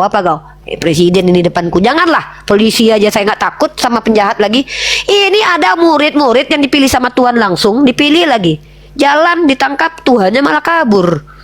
Artinya ke-12 murid tidak percaya kalau orang ini punya kekuatan supranatural, padahal udah lihat dengan mata kepalanya. Pikirkan itu. Kenapa Yesus tidak ada perempuan yang ada di sisinya yang adalah perempuan baik-baik? Kenapa justru pesundal? Jangan kalian katakan, karena dia ini kan mencukai pesundal. Aduh, udahlah, pakai ini aja lah. Saya nggak mau menuduh. Makanya saya bilang, Yesus yang diceritakan itu Yesus yang mana? Kalau Nabi saya, tuduhan bahwa Nabi saya itu keji dan kejam kepada perempuan. Satu perempuan yang mengaku dizolimi sama Nabi saya, tunjuk. Jangan kalian ceritakan tentang perempuan tukang fitnah yang memang mendapatkan hukuman karena dia adalah seorang perempuan penista, tukang fitnah. Itu hukuman. Perempuan kayak gitu nggak layak. Coba Istri Nabi saya itu ada dua tuh, yang satu Safia, satu Maria Kipti. Coba tunjukkan di antara keduanya itu yang pernah mencoba untuk menghabisi nyawa suaminya ketika dia tidur berdua. Tunjukkan. Kalau tidak ada berarti kalian hanya menuduh. Masa rumah tangga orang kalian yang menghakimi? Masa istrinya bahagia kalian bilang istrinya terzolimi? Kan lucu. Coba tunjukkan Sayyidah Aisyah dari 2000 hadis yang dia riwayatkan, satu saja kata-kata dari dia sebagai indikasi secara ilmiah, secara medis menunjukkan bahwa dia adalah korban pedo.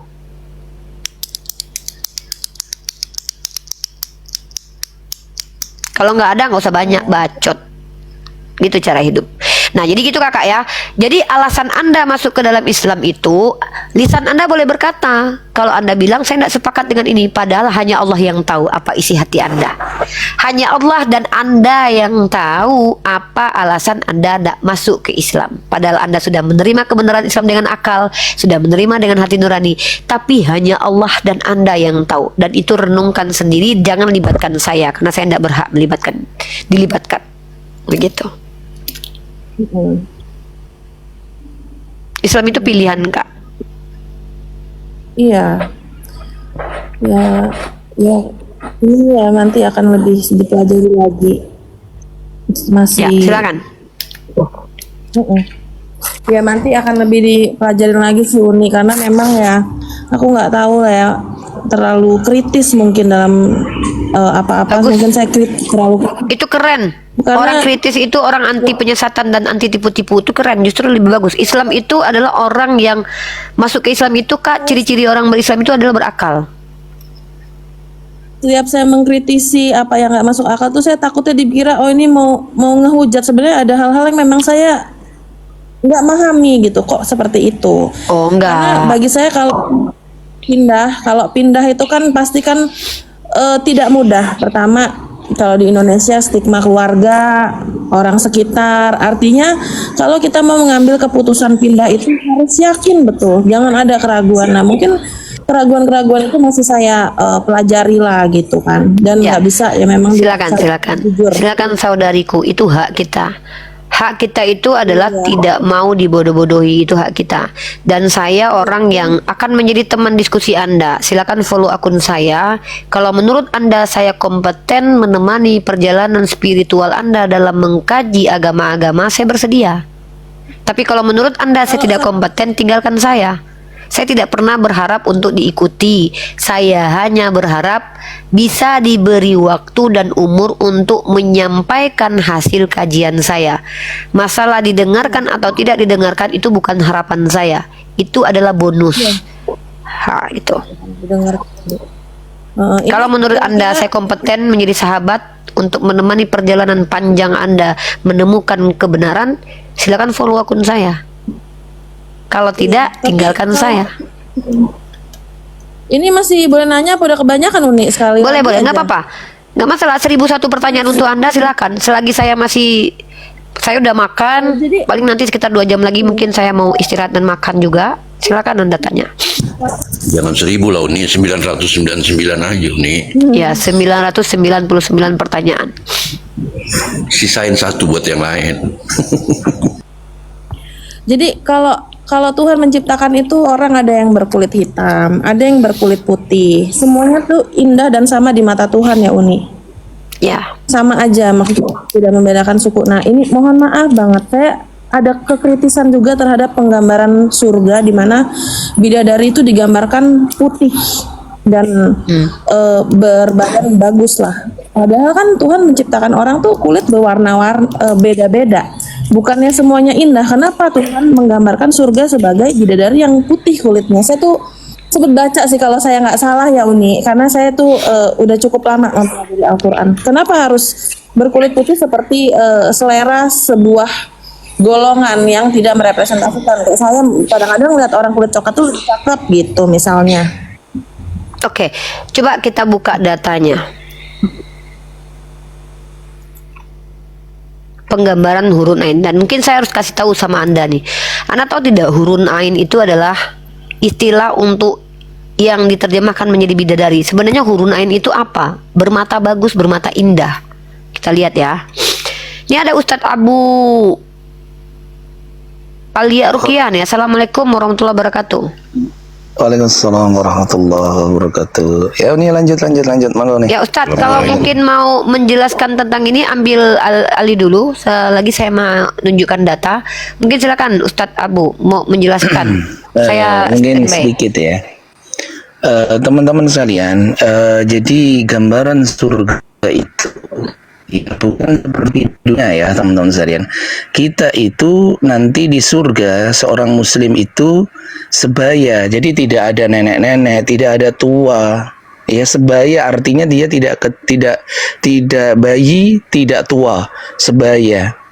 Artinya itu apa yang dikaruniakan oleh Allah atas diri manusia ketika di surga. Dan isi gambaran surga itu adalah sebuah kenikmatan semuanya. Baik makanannya, baik pelayanannya, ya. Salah satu jenis pelayan ini adalah bidadari. Ya, orang mungkin berkata bahwasanya kenapa tidak ada bidadara, adanya kok bidadari. Allah itu lebih tahu ciptaannya manusia antara jenis laki-laki dan perempuan. Fitrah laki-laki itu adalah selalu bahagia dalam memandang wanita. Maka diciptakanlah bidadari sebagai pelayan-pelayannya. Tapi perempuan, wanita nanti di surga itu bukan laki-laki. Ya, fitrah mereka itu, kesenangan mereka itu bukan laki-laki tapi perhiasan. Maka Allah tempatkan, itulah maha adilnya Allah sebetulnya. Adil itu bukan apa yang kita lihat, tapi apa yang bisa ditempatkan sesuatu pada tempatnya gitu loh. Jadi Allah itu tahu isi hati dua jenis makhluk yang diciptakan ini. Kecenderungan wanita itu, kenapa di surga itu tidak ada bidadara? Karena kecenderungan wanita itu suka perhiasan. Maka Allah hadiahkan seluruh perhiasan kemuliaan. Bahkan Allah angkat sebagai ratunya bidadari untuk bagaimana masih berbakti kepada, berkumpul kepada suami gitu. Ini maha adilnya Allah ya. Enggak diciptakan bidadara, enggak. Ya, hanya bidadari di sini jangan konteksnya melayani secara seksual saja. Di surga itu gambaran bidadari ini adalah sebagai pelayan, menyiapkan makanan, minuman, membawa lak-lak gelas-gelas permata. Jadi itu sebagai karunia kita dilayani gitu loh. Jadi di surga itu juga tidak ada makanan yang kita cari, tapi makananlah yang mencari kita karena seluruh kenikmatan itu didekatkan. Jadi seperti itu gambaran bidadari. Jadi kalau bidadari itu sifatnya indah, ya misalkan qurun ain tadi yang disampaikan Uni, ya betul. Maka dia apa yang dipandang oleh seseorang ini, keindahan itulah yang diinginkan orang ini yang masuk surga gitu loh. Bukan sesuatu yang digambarkan di dunia, ya, sangat jauh sekali. Maka Allah itu katakan, engkau akan melihat gambaran surga itu yang tidak akan pernah terlintas dalam matamu, dalam pikiranmu gitu loh. Maka jangkauan akal kita itu tidak akan mampu gitu loh. Gitu mungkin nih sedikit dari. Tapi saya Ustadz kalau disuruh pilih surga yang ada bidadari dan surga yang ada pesundalnya, saya lebih pilih yang ada bidadarinya, Ustadz. Nanti repot kalau saya masuk surga yang ada pesundalnya, ntar saya maksiat lagi. Kita bahas tentang warna kulit ya. Ya, kita bahas tentang warna kulit. Teman-teman, saya akan tunjukkan beberapa ayat tentang bidadari.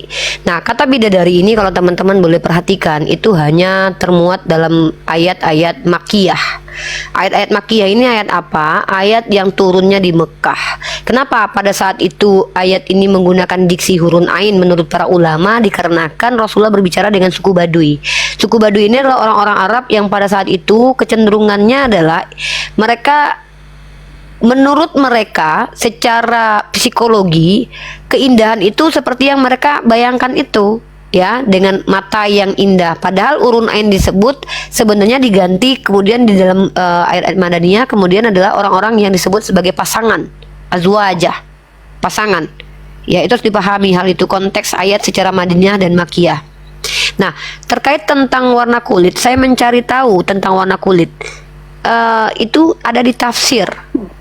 Makanya saya minta tolong tunjukkan kepada saya ayat secara spesifik tentang bidadari. Kenapa saya katakan itu tafsir? Saya nggak tahu ya. Kalau ada tolong tunjuk nanti. Kalau memang di hadis tunjukkan. Mungkin saya yang masih terlalu minim ilmunya harus cari lagi.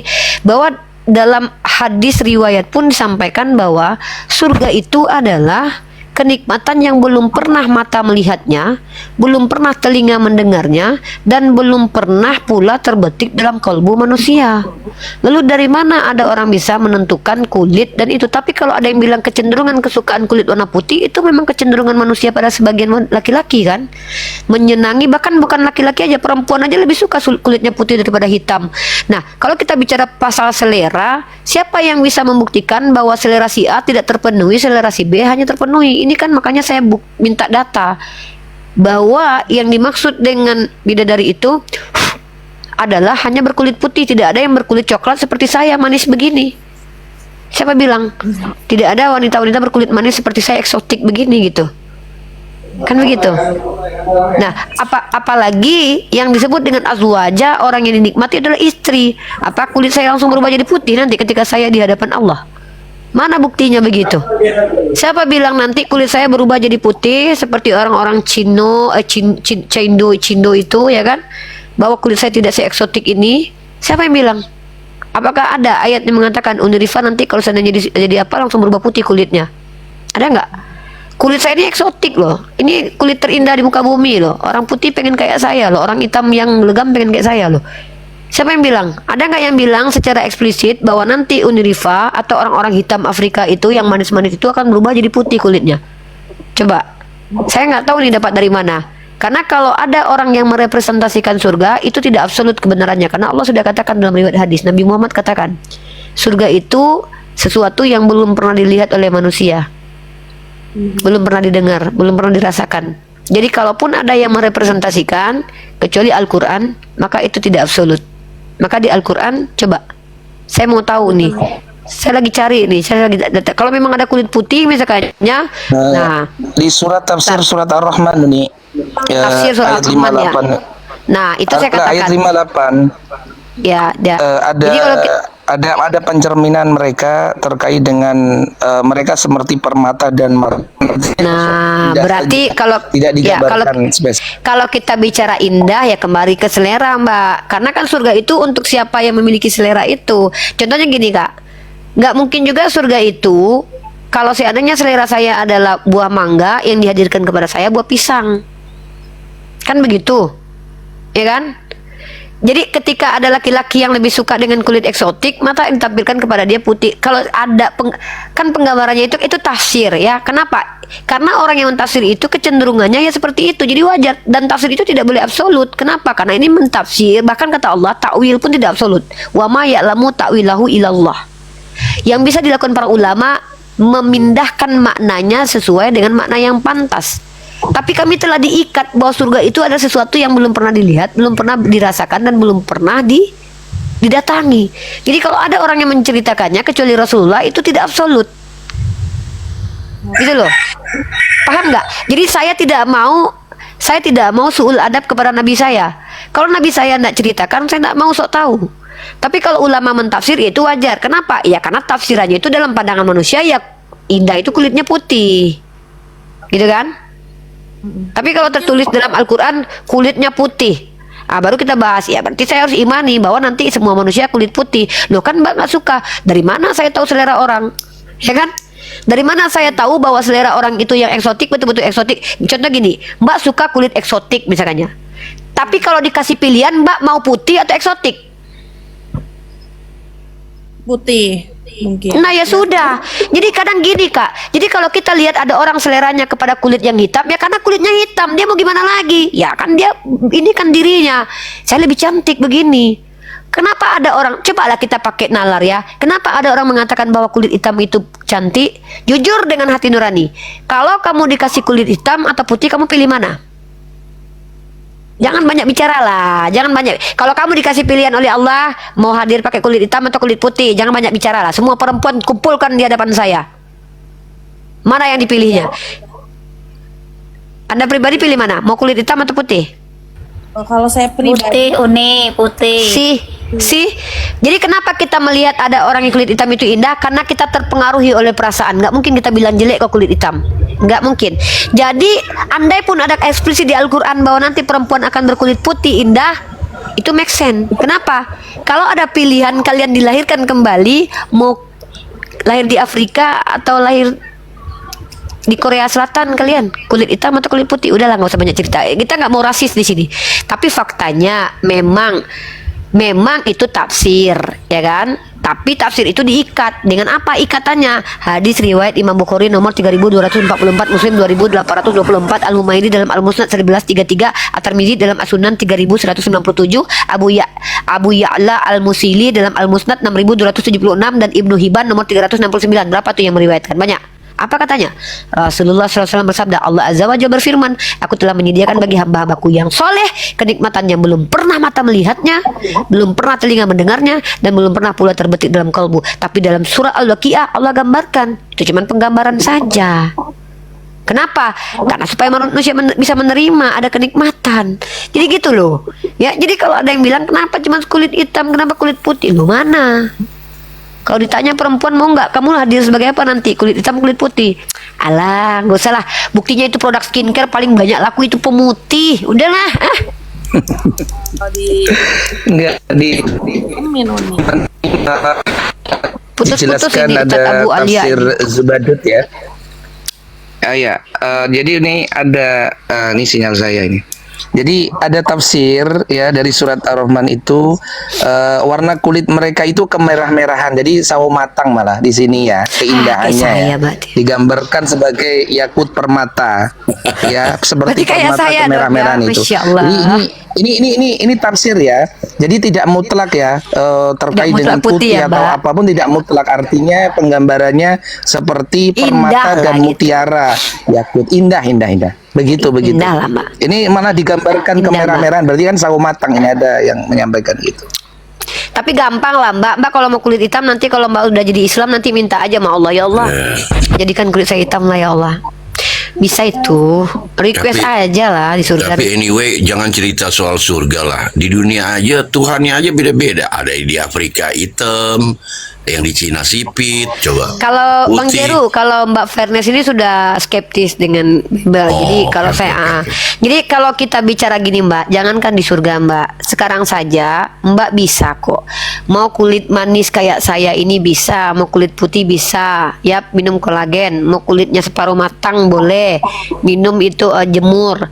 Jadi apalagi bukan hal yang sulit bagi Allah Mbak. Kalau Mbak ingin punya kulit hitam di surga, request aja sama Allah nanti. Di dunia aja Mbak berdoa dikabulin Allah, masa di surga enggak? Kan gitu. Jadi itu perkara yang sangat-sangat, kalau saya sih lebih memikirkan kenapa kita tidak mempersiapkan kehidupan untuk nanti di akhirat ketimbang memikirkan apa yang akan kita dapatkan di akhirat gitu loh. Uni boleh tanya Uni? Silakan Bang Jeru. Ya, singkat saja, karena sering sekali saya buat narasi ini, mohon bimbingannya. Saya lebih nyaman pada saat saya bernarasi menggunakan diksi prinsip untuk tauhid. Saya menghindari kata konsep, karena saya pribadi berpikir, kalau tauhid menurut saya pribadi ya, kalau tauhid itu saya katakan konsep, berarti hasil dari buah pemikiran manusia. Gitu loh. Sedangkan Ya, prinsip kalau menurut saya directly langsung datang dari Sang Maha Sumber yang tidak ada missing linknya, tidak ada mata rantai yang terputus untuk dibedah-bedah gitu loh. Absolut makanya. Kalau saya lebih mikir kalau saya tidak masalah dengan penggunaan bahwa tauhid itu konsep dan juga prinsip. Kenapa saya tidak bermasalah dengan itu? Pertama adalah tauhid itu bukan konsep yang dibawa Nabi Muhammad, tapi konsep yang memang manusia itu ketika memahami sesuatu ya dengan konsep. Kan tauhid itu cara kita memahami Allah, cara kita menuhankan Allah. Memang cara kita menuhankan Allah kan persepsi kita atau konsepsi kita tentang Allah. Dan itu kan konsep. Bukan berarti itu adalah konsep Nabi Muhammad yang diajarkan ke kita, bukan. Itu tetap wahyu, tapi tetap merupakan, coba bertauhid kamu. Kan kata kerja. Saya bertauhid nih. Nah, bertauhidnya apa? Dengan cara saya mengatakan Allah itu ya satu-satunya. Itu konsepsi saya tentang Allah. Saya masih nggak masalah dengan itu. Bukan berarti itu konsep Nabi Muhammad yang diajarkan ke kita. Tetap itu wahyu. Gitu loh. Karena tauhid itu kan kita ke Allah. Nah, wahyunya apa? Allah Ahad, Allah Al-Wahid itu wahyunya.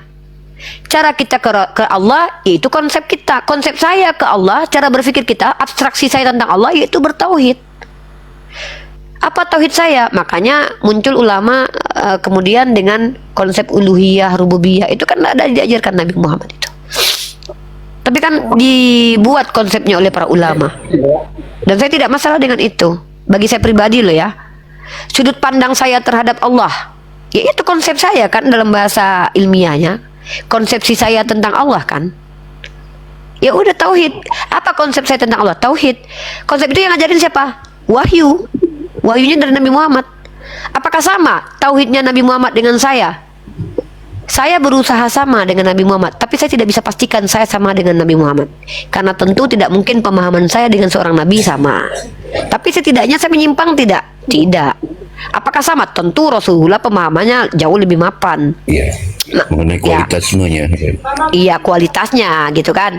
Tapi yang sholat silakan sholat, saya sedang tidak sholat. Ya Mbak Fairness, fokus ke Mbak Fairness. Bang, ya silakan, apa lagi yang disampaikan Mbak?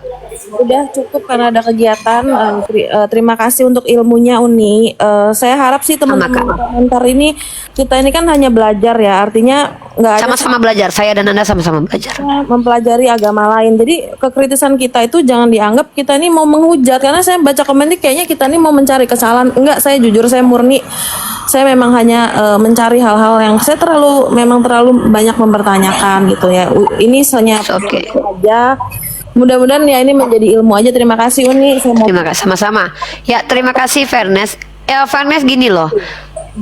Kalau saya begini ya. Saya hidup di Indonesia. Hak beropini saya dilindungi oleh Undang-Undang Pasal 28E nomor 2 dan 3. Seandainya saya ada salah bicara, hak orang untuk menghakimi saya, tapi mereka tidak berhak menentukan saya salah atau benar karena saya tinggal di Indonesia. Tapi kalau saya dikriminalisasi, maka saya adalah orang yang tidak takut dikriminalisasi. Saya tidak pernah takut kalaupun ada yang mau menghakimi saya secara perorangan. Kenapa? Saya tahu konsekuensi menyampaikan kebenaran itu adalah akan dianggap tidak benar oleh orang-orang yang tidak benar. Konsekuensi menyampaikan kebenaran itu sejak zaman purbakala itu akan bertentangan dengan banyak orang. Itu pasti. Jadi jangan pernah takut dengan kebenaran perspektif Anda dulu, dan kemudian buktikan kebenaran Anda itu kebenaran yang tidak lari dari undang-undang, tidak lari dari etika dan moralitas. Kecuali Anda mengatakan sebuah asumsi yang tidak ada dasarnya, lalu rupanya bentuknya cacian. Kayak saya berani mengatakan, saya bisa membuktikan Yesus itu anak hasil hubungan badan. Dasarnya ada, alat yang saya gunakan juga ada gitu. Jadi nggak perlu takut Fairness. Kamu coba lihat sendiri. Bahkan orang seperti Darni Rasmi yang jelas terang-terangan menghujat saja masih belum dilaporkan umat Islam. Kenapa? Ada pemakluman di antara umat Islam. Karena yang bicara ini adalah orang yang tidak ada akalnya, yang otaknya udah konslet, seorang PSK misalnya. Tapi karena Anda adalah seorang berpendidikan, maka tanggung jawab orang berpendidikan dengan PSK itu beda. Mohon maaf, saya bukan menyerisir PSK atau tidak ya. Kenapa kami mengabaikan Rasmi tapi akan mengincar orang-orang berilmu? Karena orang-orang berilmu ini, dia ketika berbicara, orang-orang yang akademik kalau berbicara itu akan menginfluence orang lain. Maka saya itu lebih memang, kalau orangnya yang bicara itu orangnya secara akademik, ya dia ini, lalu dia membuat penyimpangan, itu akan dilaporkan itu. Silakan dilaporkan ke kantor polisi karena itu bisa menyesatkan. Nah, tapi kalau saya dikatakan menyesatkan dan menghujat, silahkan laporkan. Siapapun boleh melaporkan. Bahkan saya sudah bilang nih, kalian kalau kekurangan bukti, itu YouTube saya itu Rifa MOW Mesia X Unirifa melivekan diskusi saya. Bahkan kalau saya tidak livekan, rata-rata orang melivekan diskusi saya. Kalian cari saja lah Unirifa. Silakan kalian ambil full videonya, jangan potong-potong ya. Bawa ke kantor polisi. Saya tidak pernah takut karena saya adalah seorang yang tidak mau dibodoh-bodohi. Itu hak saya. Dan saya punya undang-undang yang saya pegang, kebebasan beropini. Gitu loh. Dan saya tidak masalah dengan itu. Oh, kalau seandainya saya sudah ada di rule yang benar, lalu saya dikriminalisasi, lalu saya dihajar, dihakimi, dibunuh, ya itu berarti saya mati di dalam keadaan benar. Itu adalah cita-cita. Justru dalam Islam mati dalam keadaan itu mati yang dicita-citakan oleh umat Islam. Tapi kalau seandainya kita takut, Mbak, dengan kebenaran yang kita sampaikan, takut menjadi pintar, kita kembali ke abad kegelapan. Kita nggak di abad kegelapan, Mbak. Kita ada di zona yang demokrasi saat ini. Anda berhak meyakini apa yang Anda yakini. Saya berhak meyakini apa yang saya yakini. Tapi ketika kita mengeluarkan satu diksi, diksi kita itu buktikan dengan bukti-bukti. Gitu. Iya, udah terbiasa. Kalau kita dari kecil kita nggak memahami, kita belajar kita baru paham. Jadi kayak udah sebenarnya nggak. Linowis banget nih Jericho. Jadi misalnya pernah nih waktu kecil dibilang di langit itu ada apa, orang tua nakutin anak, ternyata gede enggak. Jadi saya terbiasa sebenarnya kalau belajar tuh nggak perlu ada rasa ketakutan gitu, takut iman hilang, ya belajar biasa aja gitu. Dan ya sekedar saya mau belajar ilmu aja. Anda merdeka loh, sister. Anda itu merdeka. Orang merdeka itu adalah orang yang tidak bisa dijajah apapun. Tidak ada keluarga saya bisa jajah saya. Tidak ada orang Kristen yang bisa jajah saya. Tidak ada pemikiran siapapun bisa jajah saya. Saya merdeka. Nggak usah takut sama Anda juga. selagi dia bisa. Terus ya kenapa enggak gitu. Anda adalah orang merdeka. Kenapa takut dengan kebenaran? Jadi ya iya kan kalau kita sekolah kita diisi sesuatu yang kita belum tahu, ya terima aja. Masa kita mau marahin itu ilmuwan, nah itu kan pendapat dia, tinggal kita memiliki nalar sendiri, kira-kira bisa nggak diinin ke kita, gitu aja, biasa aja gitu.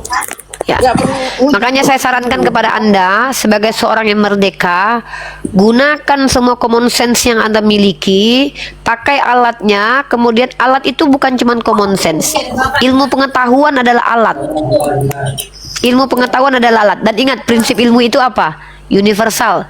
Diterima kebenarannya secara universal dan berhak dimiliki oleh siapapun. Emang ada di sini yang tidak boleh berilmu? Enak aja. Kita tinggal di Indonesia kok. Ya. Kalau saya kemudian dihakimi oleh orang-orang Kristen, saya tidak takut. Buktikan saja kalau saya menghujat. Dan nanti kita bertemu di persidangan. Saya punya hak kok. Saya dilaporkan, orang yang melaporkan berhak. Saya berhak untuk melakukan tindakan-tindakan apapun untuk menanggapi laporan. Saya itu. Jadi kalau ada yang merasa terjolimi dengan saya, lapor ke kantor polisi. Saya tidak takut, kenapa? Karena saya masih bisa membuktikan statement saya semuanya benar. Bukan masalah baik buruk loh, benar dan salah. Iya, pokoknya lebih penting kita saling nggak saling baik lah sesama perbedaan umat beragama itu nggak terlalu menjadi soal. Oh, kalau itu insya Allah Mbak, saya belum pernah melarang satupun orang ke gereja Mbak. Saya belum pernah melarang satupun orang yang baca kitab sucinya. Saya belum pernah melarang orang mau nyembah botol kecap, silakan, saya belum. Dan saya nggak ada urusan sama saya itu, nggak ada urusan sama saya. Orang mau nyembah botol kecap itu nggak urusan saya. Siapapun boleh, silakan. Tapi ketika berbicara di publik bahwa kecap adalah Tuhan, berhadapan dengan saya. Terima kasih Uni ya, saya ada janji jam 7. Makasih Uni. Sama-sama. Terima kasih. Sama-sama Kak Fairness. Semoga Allah berikan hidayah dan Anda dapat apa yang Anda cari. Anda tidak akan dapat apa yang Anda tidak cari ya. Sampai di sini dulu videonya. Terima kasih kepada kalian semua yang telah menonton video ini, dan jangan lupa tekan tombol subscribe, like, dan nyalakan notifikasi, dan jangan lupa komentarnya. Semoga dengan diskusi ini dan jawaban dari Uniriva dapat pelajaran dan pengetahuan bagi kita semua yang menonton, terkhusus untuk saya sendiri. Sampai ketemu lagi dan nantikan video-video diskusi dan debat para apologet Islam selanjutnya. Assalamualaikum warahmatullahi wabarakatuh.